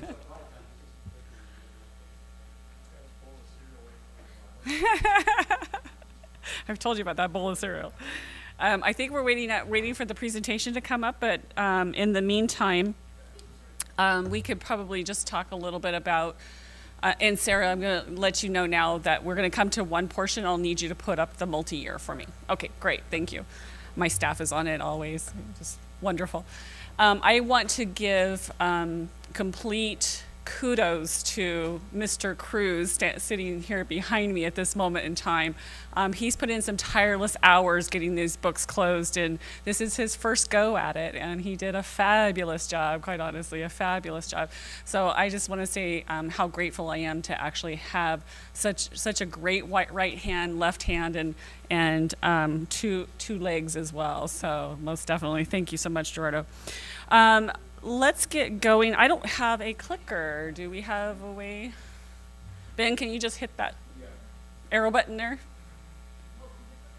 Yeah, it's not here. See what they do when they make you last. Yeah, just click the next one. There we go. So we're talking tonight about what are unaudited actuals. I know that you've all sat through these many, many times, but we also need to let our community know and our staff know. It's actually a district prepared year-end financial statement that ends at June 30th of every year. It is actually prepared on our SACS program, which is a state account code structure accounting program provided by the state of California, and reported out to the state of California. It's a report of activities in all district funds. It identifies unspent funds or reserves that are carried forward into future years. I do have attachments there for you. We just not, for lack of time, I wasn't going to go through every single solitary thing tonight. It's used by, obviously, our external auditors to prepare official audit reports for us as well. And then in June, staff actually presented, or I actually presented to you, the 2017-18 estimated actuals for 2018-19 budget when we did the budget adoption. What that means is, you know, we did our best guess in thinking, okay, here's what we think we're going to land at, and now we're here tonight talking about where are we really going, where did we really close those books, and what does that really look like? So what actually changed from that estimated actual back in June to today? What has changed, obviously, and what has actually transpired was that we closed those books. We did year-end closing entries and prepared and posted everything is where we believe it really should have actually went. We looked at unspent allocations and have identified them and reserved or assigned the fund balances as appropriate. So we've moved the dollars to where they really should have went in the first place. And then we did unaudited actuals and compared them to estimated actuals, as I spoke of just a moment ago. Then we look at why are the projections a little bit different. I know we all talked about this. This has been a kind of a topic of conversation for the last year, and some things happen that always cause those estimated actuals to be off a little bit. School districts are usually very conservative whenever they're estimating their revenues and allocating expenditures throughout their budget year. So those are a good reason why things come out different. Another thing is that you need to be conservative in the fact that we don't want to miscalculate something on the budget. Whenever you miscalculate, in other words, we overshoot and we say that we're going to have more revenues than what we believe we really were going to have, and all of a sudden it's like, oops, guess what? We don't have that. Now we're sitting back in the negative. That does make things a little bit difficult. However, it does allow us to have a decent cash flow, and whenever cash isn't there, that's when we do get ourselves definitely in trouble. What are the common reasons for the differences? Revenues are received, we receive more revenues than we anticipated. We all kind of saw that throughout the year as we looked at our interim reports, so that's really not a real surprise to any of us. Expenditure allocations or budgets were not completely used. We'll talk about that here in a little bit. So we did a little bit of research on that so that you can see that. We also carried over purchase orders that weren't actually, didn't come to fruition completely as of June 30th. So we do have to carry those into the next year, and that makes that balance look a little bit larger. Some of those purchase orders, we just kind of called a couple of them out, is purchase order for equipment and replacement of $286,000. There was a purchase order for textbooks of $108,802. That's a pretty good sized number, but that doesn't mean that we failed to do something. It just means that we're in the queue planning to do something, and the timing just might have not been there. Yes, John? Sorry, Melody, so does that mean, so for 18-19, we should expect about $1.2 million that we hadn't planned on because of these items? We actually rolled those funds to 18-19. Okay, so they're showing With up as a expenditures. they're showing up as a surplus here. They were Yes. unused expenditures. It was unused expenditures, but we will be spending But those. we will be spending Yes, it in 18-19. yes, yes. So it is going to appear. It will appear in there. It is there. We do have it in there for you. And you'll see that in the multi-year whenever I get there. And then you have a purchase order for other types of services of $103,484. So those are just some of the bigger ticket items that actually we had as purchase orders. So here's an explanation of how did we actually end or close our books with $5.7 million more than we had actually anticipated that we were going to close with, whenever we said we were actually deficit spending all year long and what have you. And so we kind of broke it down and took a look at what happened. And this line item here, or in this particular piece, you're seeing revenues of over $2 million. You had LCFF over $1 million. The MAW came in at $198,000, almost $200,000. Measure GSH and Y came in at $384,494 more than we had anticipated. One of those, with that particular one, I know that we all we backed off a little bit. That's a good thing, right? But we backed it off because the city, was making that projection saying, we don't think our sales are going to come in as high as we thought they were and what have you, but they did. They didn't come in as high as they thought. It was a good thing we did back it off, because if we didn't, we would have been short about 600,000, somewhere in that area. So other state revenues came in at 97,500. Interest earned, $356,000. Those are pretty good chunks of money right there. Yes. Is that last category, interest earned and other local revenue? Oh no, GSH and Y are all in that first line. Mm-hmm. So what is that line? Interest earns would be, those are our, that's right. Huh. So that would be on our federal and state revenues. If you're sitting on $5.7 million of unrestricted, that's about where you're probably looking at of interest in that. So, yeah, it's $356,000. So then,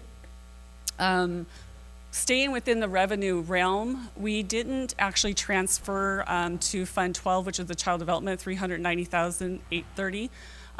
One of the reasonings behind that is that they actually pretty much took care of themselves. They were self-sustaining. And so we didn't have to make the big contribution that we thought we were actually going to have to make. Special ed, same thing happened with them. We thought we were going to have to put in another $759,102.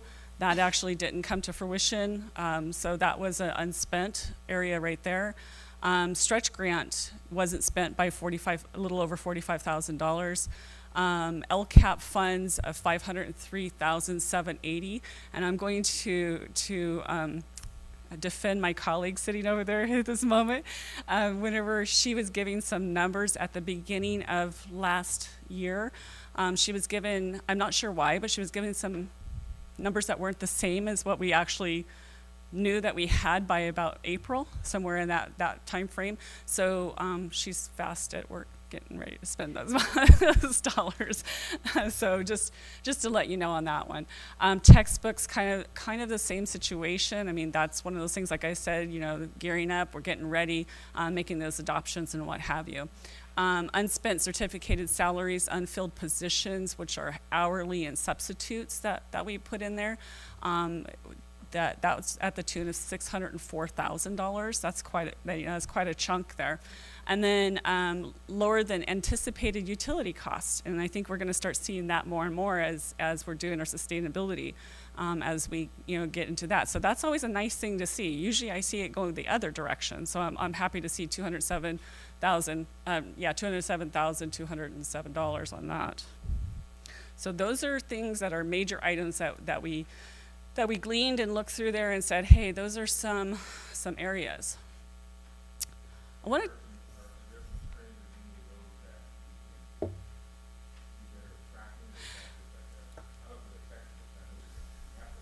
Yeah, we have to have textbooks. Yeah, yeah. I think that we might probably hone in on the certificated salaries that got unfilled or what have you a little bit more. Maybe throughout the year we can look at those a little bit more, you know, and see, are we really going to fill these vacancies? Are we not? Where are we sitting at, or on hourlies and substitutes? You know, I don't want to get too tight on that because it'll make Mark's life almost impossible and his staff's life impossible. But we could probably tighten it down a little bit by maybe by 100,000 or so. I would think that with child development, you'll see in my multi-year, we actually pulled the child development back for our multi-years because we're believing that they're doing a little bit better than we had anticipated them to do at this point. Special ed, we're having conversations with them about not going into panic mode, that, you know, we may not necessarily need those funds as much as we anticipated that we needed them. So I think there's a couple of places. Stretch grant especially, I mean, it's only $45,000, but we will be having conversations. Stretch grant is the extra dollars that actually goes out to each one of the school sites. So we will be having those conversations, yes. Do you, for the child development for Fund 12, do you have an idea, I mean, this might be top of your head, are we seeing those savings from a combination of staff reduction and more revenues coming in from students, or is it more one or the other? It's probably a little combination of both. Yeah, it's a little combination of both, and it's a program of in whole, because, you know, that is a segmented program, right? You know, child development isn't just one funding source, it has several funding sources. So you may look in one funding source and go, you know, it's a little bit tight, what have you. But as you move over to another funding source, it's doing much better than another one is actually doing. It's not definitely because they didn't spend, but they did do a really great job of cleaning up their budget during the year, without a doubt. So this next slide, I know it's a lot of information here, but one of the things that we put together really quick for you is to be able to look at, and I have to look at it here because it's so tiny for me there. We looked at a period from 2004-05 to 2018-19 of what is basically what the comparison from the P2 to the annual is for property taxes. The reasoning to give you this, and I really want you to pay more attention to the last column where it says over there VAR in the percentage. I wanted to kind of show you the volatility of taxes in our two communities at this point, in Malibu and Santa Monica. It is kind of all over the board. It's kind of hard to actually predict.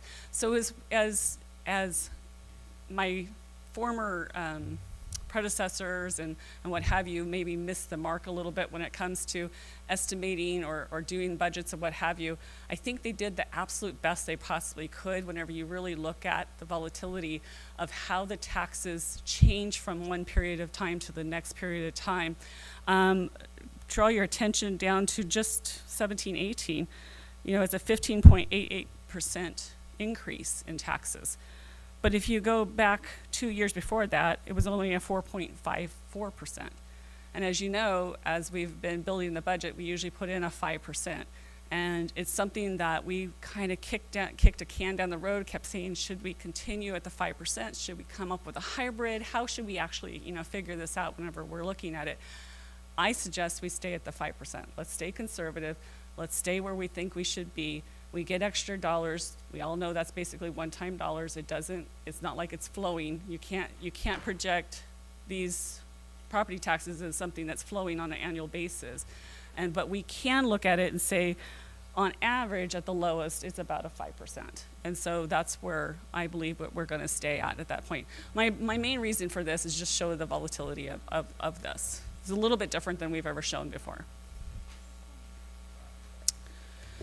So the next slide is actually something different than we've ever probably put in here before, and it is actually your June estimated actuals versus your August actuals. And one of the things is went for a 10-year period of span and wanted to kind of show you what that dollar amount actually looked like. it's just something to kind of show you that, once again, it's a little volatile, it's a little difficult to put your fingers on it completely, what is the real issues, but I think we're getting there, and I think that we're actually finding some of those pieces.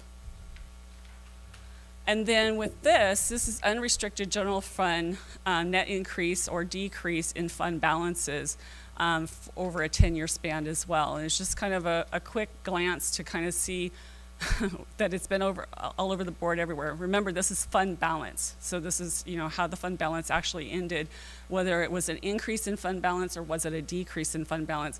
So this year we have an increase of $7.9 million in fund balance. Last year, we had a decrease of $5.6 million. So we're trying to hone in on what is actually causing those issues, and maybe that helps us project a little bit better for the future. And so Sarah just left, and I need her for the multi-year. Sarah! I needed her to actually project it for us really quick. Does everybody have one in front of them? I was kind of hoping for the audience reasonings. Yeah, it's separate attachment. Yeah.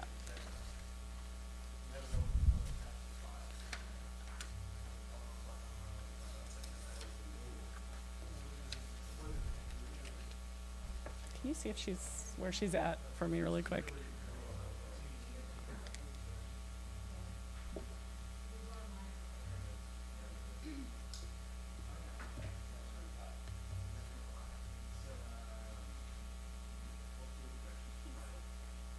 He's got multi-talents here. So are we all up? We're all ready to go? Well, I got to get my glasses on because this is like a tight little, yeah. Well, if you could actually take it and do your control and your plus on your thing, on your computer, you could actually blow it up for yourself a little bit bigger.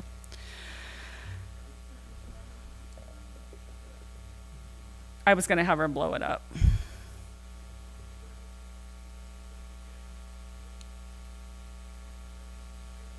All right, well, let's not waste too much time. I could talk about things as we're actually looking at it.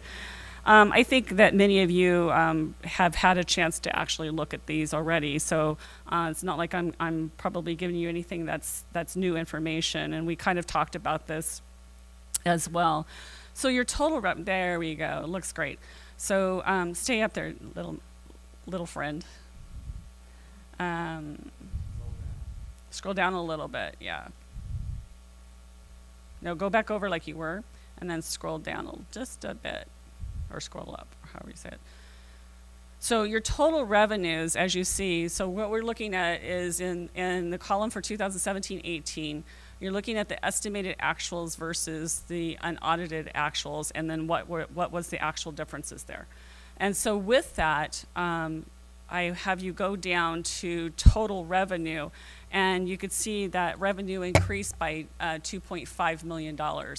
And we've kind of identified a few of those things just a moment ago, what caused those revenues to actually increase. One of them you could kind of see as you look in the difference column there, start up at the top. Property taxes was one big piece of it. You had other federal revenues. There was mandated revenues. Lottery actually increased a little bit more than what we had anticipated. One of the big ones. One of the bigger ones that you'll see is all the way to the bottom where it says local general fund contributions of $759,102. So those are all some big chunk numbers, that make up that $2.5 million. The local general fund contributions are that we didn't give as much to special ed as we thought we were going to. Remember, that's the biggest contributor at this point in time. So can you scroll down, Sarah, for me, please? And then we'll go down to expenditures here. So in expenditures, like I said earlier, we didn't spend as much in certificated salaries, $579,000 as we had anticipated, $92,000 in classified, and then in benefits, $317,000 difference. Actually, those were actually higher than we had anticipated. I apologize. So you want to look at the negative numbers. As we all know, STRS, PERS, and Social Security, and all of those fun things that we do for those extra fringe benefits actually all increased, and so, or didn't, they all increased, and we had been saying that they were always going to be increasing. However, with the increases, because of the fact that we didn't fill positions and what have you, they didn't get spent as much as we thought were going to get spent. So anyway, let's drop all the way down to and you're there already. Let's drop all the way down to total expenditures. And so for total expenditures that weren't spent, you're looking at $3.1 million of unspent. So 2.5 million higher revenue, 3.1 lower in expenditures, kind of gives you that $5.7 million difference that we actually came into.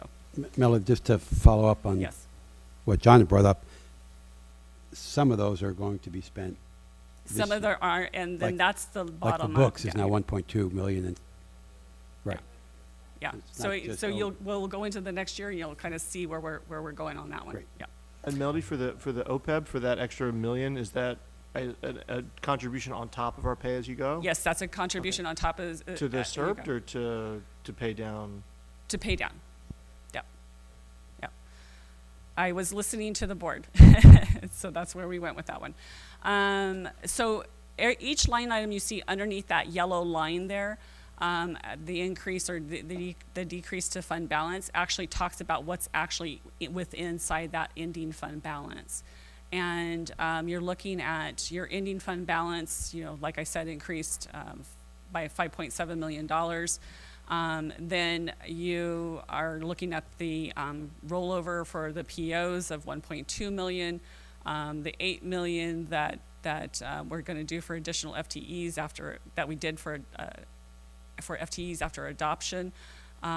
Those are all within your packet as well, all of those FTEs that actually changed. And then you're looking at your deficit spending for the years 18-19, 19-20, and 2021. Those actually are not coming out as high as we had anticipated them to, and as you'll see on your multi-years why that is, because the deficit's not showing so heavily as you move into those new years. Then we have a 3% contingency reserve, as we're expected to have. And then we have a reserve up to 2 months of expenses of a difference of $643,000 more than we had anticipated. So you have an unappropriated amount of $2.6 million. And then let's just jump over, Sarah, if you don't mind, go all the way back up to the top. You might want to shrink this down just a little bit so maybe we could fit a good portion of it onto the screen. We tried something different. We won't do this again next time. So yeah, that might be shrunk too much.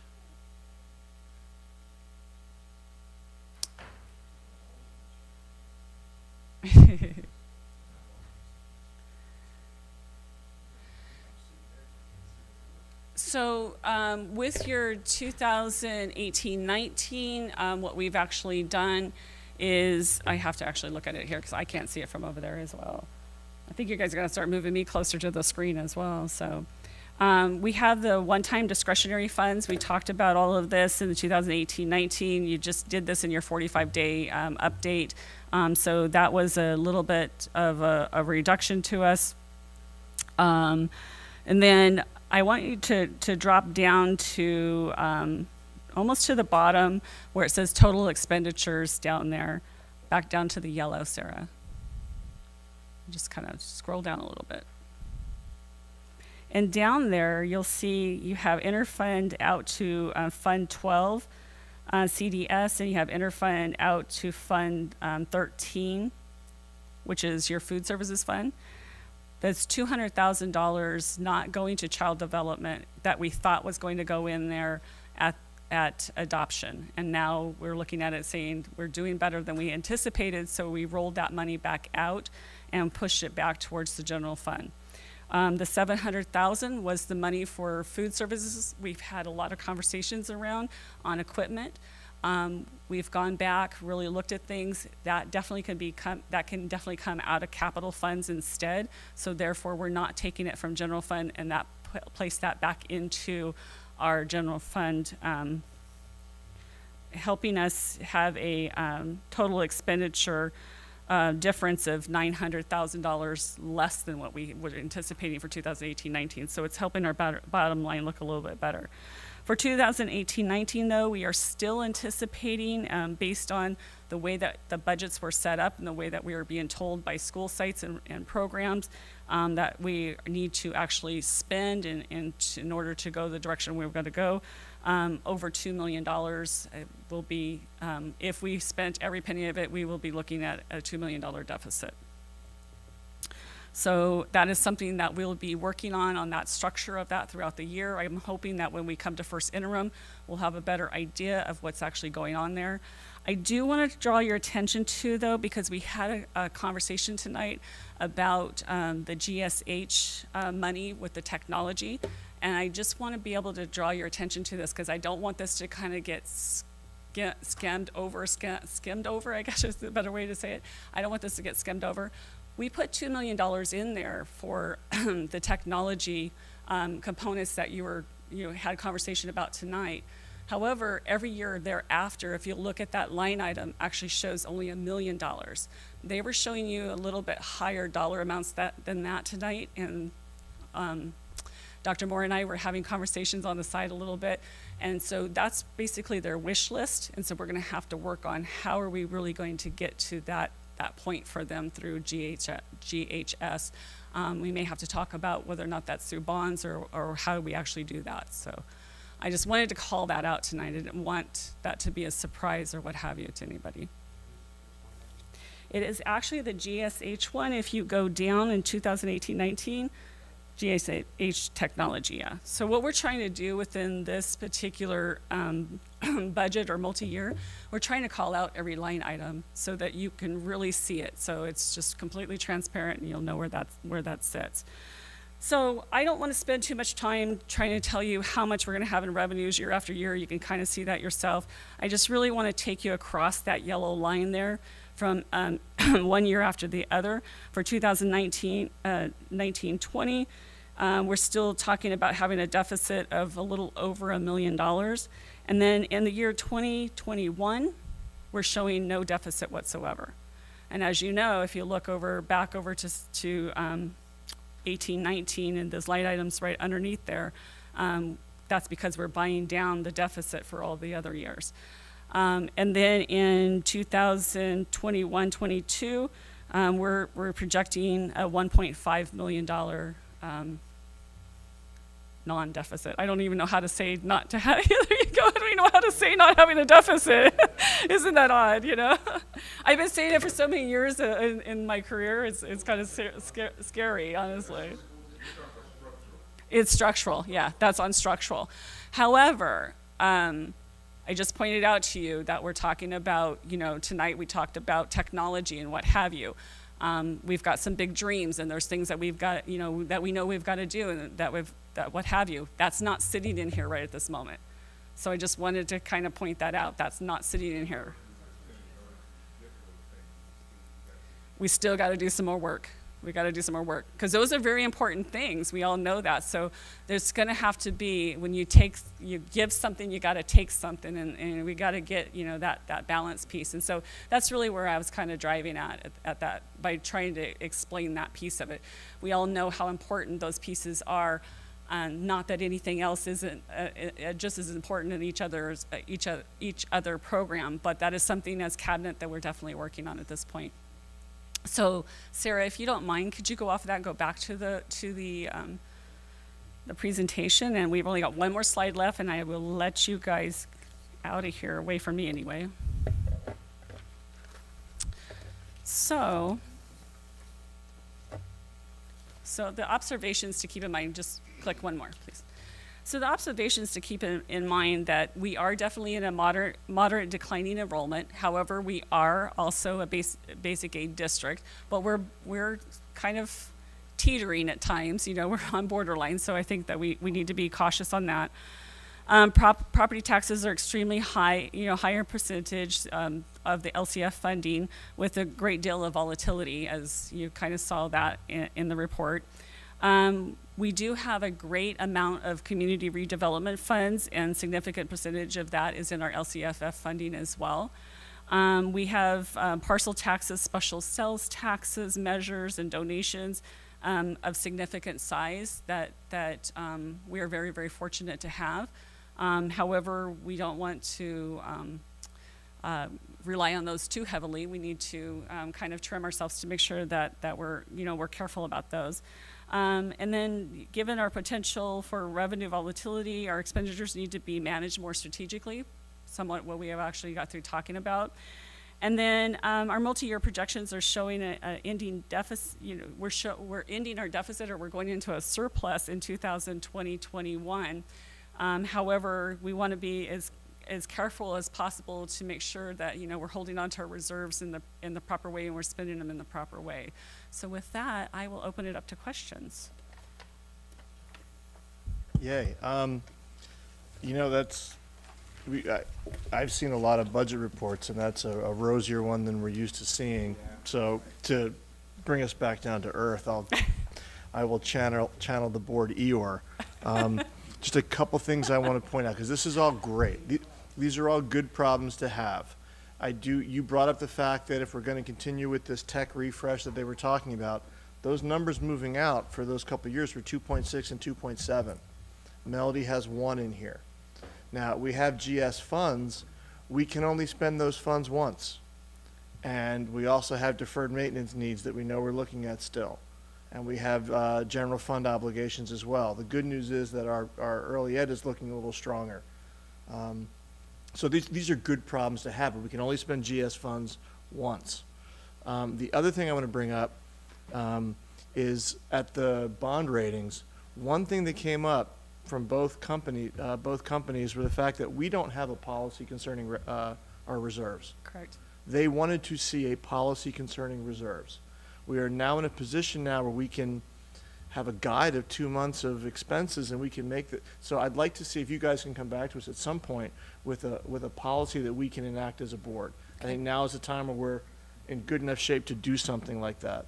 But those are the only things that jump out at me is the tech thing, the concern that we keep our eyes on the ball with GS funds, because they do move around a little bit. But no, these are hearing the S word a few times in a budget presentation is good stuff. I honestly, I didn't even know how to say it. Is that funny? We could tell, so thank you. All right. Yeah, I mean, partially to echo, John, you don't have to be the only so-called tonight. It's with caution. It is great to start the year in the position, you know, that we can afford to continue what we have, but we are, you know, technology is one area. There are other areas that we're talking about, and so we shouldn't take our eye off, you know, what you and Dr. Dradi brought to us last year to start to look at is how we do spend our money, where our, you know, and then to look at where our inefficiencies are. An atypical district versus. For me, it's less the atypical district because, you know, comparisons to what happens in a state that's 44th or whatever in funding isn't really what I want to compare to. I want to understand who we are, what our goals are, what we do well, what we don't do, what we want to change, and see if there are any savings there that we can then use. And, you know, and then we have to take care of our, you know, our employees as well. Correct. So it's a snapshot in time that says we don't today have to make any changes, but it shouldn't be that we're just sitting in our chairs comfortably and saying we've got no problems, because we do. I'd like to make a comment, but is there anybody else in the? Craig. I mean, I have a bunch of things. I mean, the first thing is having a balanced budget is not exactly a woo-hoo. That's sort of the default that you kind of need to have. So yeah, it's better than not.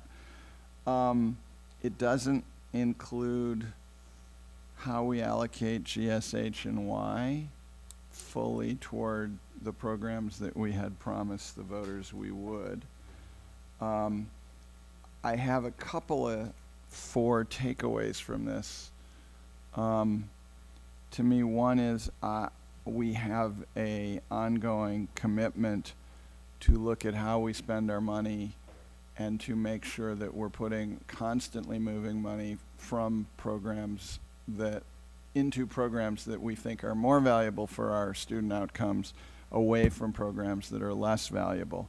So we need to continue to look at that because we have lots of other things to do. You know, Ralph said this, we have serious obligations to our employees that are not included in this. And we continue to have competitive pressure and local expenses and employees commuting from further away and teacher shortages. So we have, you know, a lot to think on and work on there. We also have, and I think this is my biggest thought for the board to take away from this, taking all that aside, which we can't do, but just for the simplicity of it, we have a situation where our reserves are very large at this point. And I don't know if I should say this out loud, but they're excessive. They're really large. And, but yet our budget is balanced. So we're really in a position where our wealth is concentrated in our reserves and our operating budget is actually where it ought to be. So as we look to spend money, we need to continue to look to reallocate money because we got a lot of things that are important that need allocations, and then we have money to be able to do we should be reducing our reserves, but not in a way that creates a long-term obligation, but in a way that takes care of things as we go. That's what this report says to me. Anybody else? I just John and I were having an aside. I agree with what Craig just said. I want to focus on something positive. John said be positive. I want to remind us about all of those aspirational things that we've been talking about. We've been using I'm sure it's not lost on any of us that we've been having these board retreats where we've identified PBL, languages, the master schedule, the safety questions. We know what those are. So I liked what Melody said about, well, actually, Dr. Drotti and you both said this, that we have to still work at the task that you've laid out for us in reductions, right? But smart reductions so that we can clear space or room to do those aspirational things. And I just want to put my 2 cents in and say, let's get to it. I mean, because I think all of us are really excited about those aspirational things. And it would be nice to take the moment where we have an opportunity to do things that could be done with one-time monies and look at that reserve, and to have a plan where we're all spending some time at this. When is our next scheduled retreat? That's, I guess, we need to look at, and maybe there's an opportunity for us to have a longer conversation sooner rather than later. And then I just wanted to ask, is everybody okay with the suggestion that John made, that the direction was to give to staff to come up with a board policy about reserves? And so I wanted to see if everyone, that would be an official direction from the board. And Dr. Drotti, that appears that that's unanimous from the board. Yes. John was suggesting that when we're looking at the rating agencies, that there was a the question about having a policy, a board policy, and I just want to make sure that that wasn't just one member of the board speaking, but that we're giving direction, all 7 of us, to the staff to do that. Thank you. Maria. I guess I was just going to follow up at that point because you were thinking the same way in terms of, I think, Melody, you and Dr. Drotti presented when the actual budget was at March.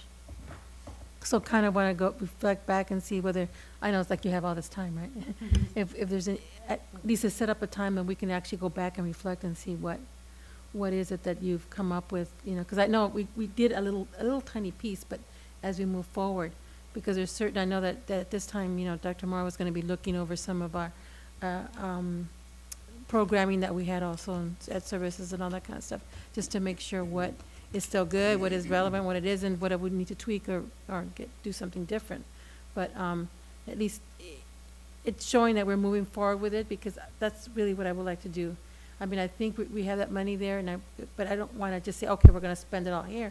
But I would really start looking at some of those really nice, pieces that we've talked about, and, that we can actually start implementing those. To continue getting the bond ratings that we're getting at this point in time, we have to be very prudent in what we're doing. We have to keep those reserves, and as John said, we do need to get to have a policy in place, because I think it's going to help us again the next time.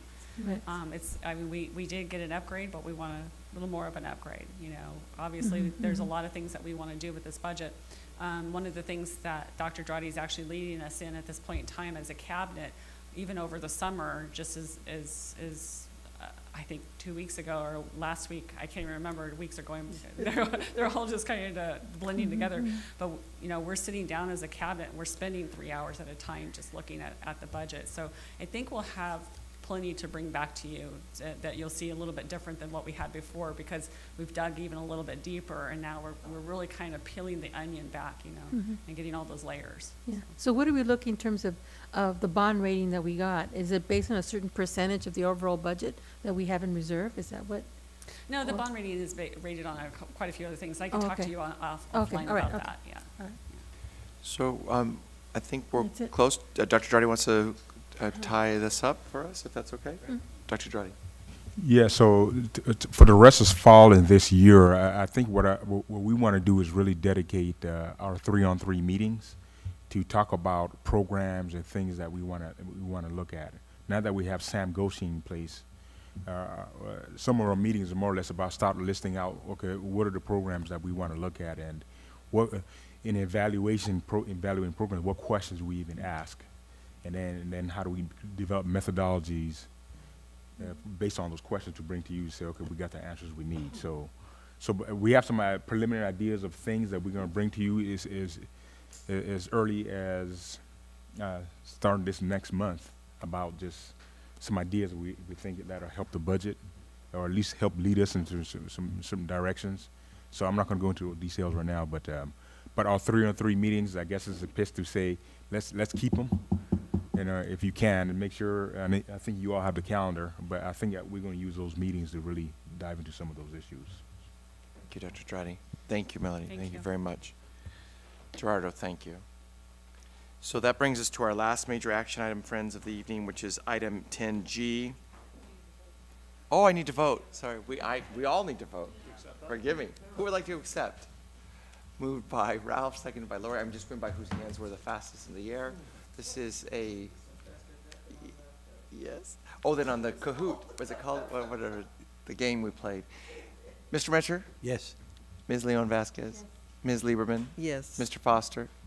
Yes. Mr. De La Torre? Mr. King? Yes. I'm a yes. Thank you, Sarah, for that kind reminder, the gentle reminder about voting. And that brings us to item 10G, which is district-funded structure for employee health benefits plans. And I think, Dr. Dradi, we're going to turn that over to you and Dr. Kelly. Yes, Dr. Kelly would lead us in this discussion. Thank you. And if you'll indulge me, and I'm going to read my remarks this time, I want to make sure I get our thoughts all down and out. So I'm pleased to present to the board a recommendation that the board approve a change to the district-funded structure for employee health benefits for the remainder of the 2018 calendar year and the 2019 benefits year. The state of healthcare in this country is volatile and fraught with many unknowns about what healthcare will look like in the future. What is known is that the cost for healthcare has been rising with no end in sight. In 2014, in collective bargaining, a change was implemented to our benefits program with attention to being fiscally responsible while providing access to quality healthcare options. The board recognized that changes have affected the district's ability to recruit and retain employees, as there is a concern about the amount of the contributions some employees are contributing for their health plans. To address this issue, the board gave direction to staff to identify measures to mitigate the amount of the contribution required of employees hired on or after July 1st, 2014, towards their healthcare premiums. It is my pleasure to bring forth a recommendation that the board approve increases to the district's contribution towards healthcare premiums for employees hired on or after July 1st, 2014. By increasing the district's contribution, the employee's portion of the contribution decreases. Starting in October, full-time employees will see increases of approximately $235 for a single party, $475 for two-party, and $615 for family, that's per month, in their monthly paychecks. The estimated cost to the district ranges approximately from $730,000 to $965,000. An important component of the plan is a commitment from SMMCTA, SEIU, and district management to form a joint health and welfare benefits committee who will continue to study health care and make recommendations regarding the district's benefit program moving forward. The mission and the role of the committee is to contain the costs of the district's health and welfare benefit programs to maintain the affordability and the quality of the benefits available to employees and their eligible dependents. Now, more than ever, given the unknown future of healthcare in this country, a joint committee is necessary to understand what is occurring regarding healthcare and how we can achieve our mission of managing affordability and ensuring quality healthcare programs. I want to thank our partners, SMMCTA and SEIU, and in particular, Sarah Brath and Carol Carty McNeely, for collaborating with the district in developing a plan that will support our recruitment and retention of employees. Lastly, I want to thank the Board of Education for your leadership in recognizing the need to address concerns regarding the district funding structure for employee benefits and for seeking an immediate solution. There is much more to do, and the committee will be prepared to take on these challenges. By approving this action, the board will take an important step in the right direction. Thank you. Thank you, Dr. Kelly. And I think on behalf of the board, we want to thank you as well. Your work in this matter is exemplary and is most appreciated. Thank you very much.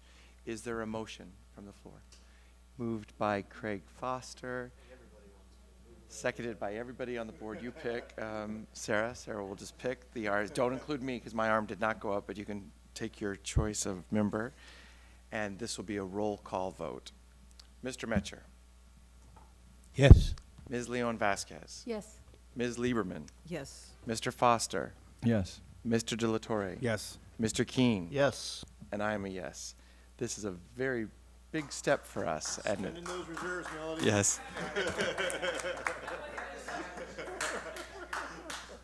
What was that S word? Dr. Drotti, I know that on behalf of the board, we appreciate your work and commitment to this as well, and we ask that you have your staff get the word out to the community, because in the spirit of addressing and demonstrating that good governance can be focused on at least mitigating some of the problems that we see in national health care, this is something that we would like to share with the community. Friends, we also have a couple of information items which don't need to be addressed, but you will see them there. Are there any board member comments this evening? Craig. I happened to attend part of the SLT meeting at Cabrillo today for the Malibu elementary schools, and I was really taken with how well that was received and how well it was presented, and how the work of this board and the vision of this board and really the work of the superintendent and Dr. Mora was presented in a way that was, I think, perfect for the uptake that we're looking for. It was, the teachers were not talked at, the teachers were included and empowered, and the conversations were about making things simpler rather than making things harder.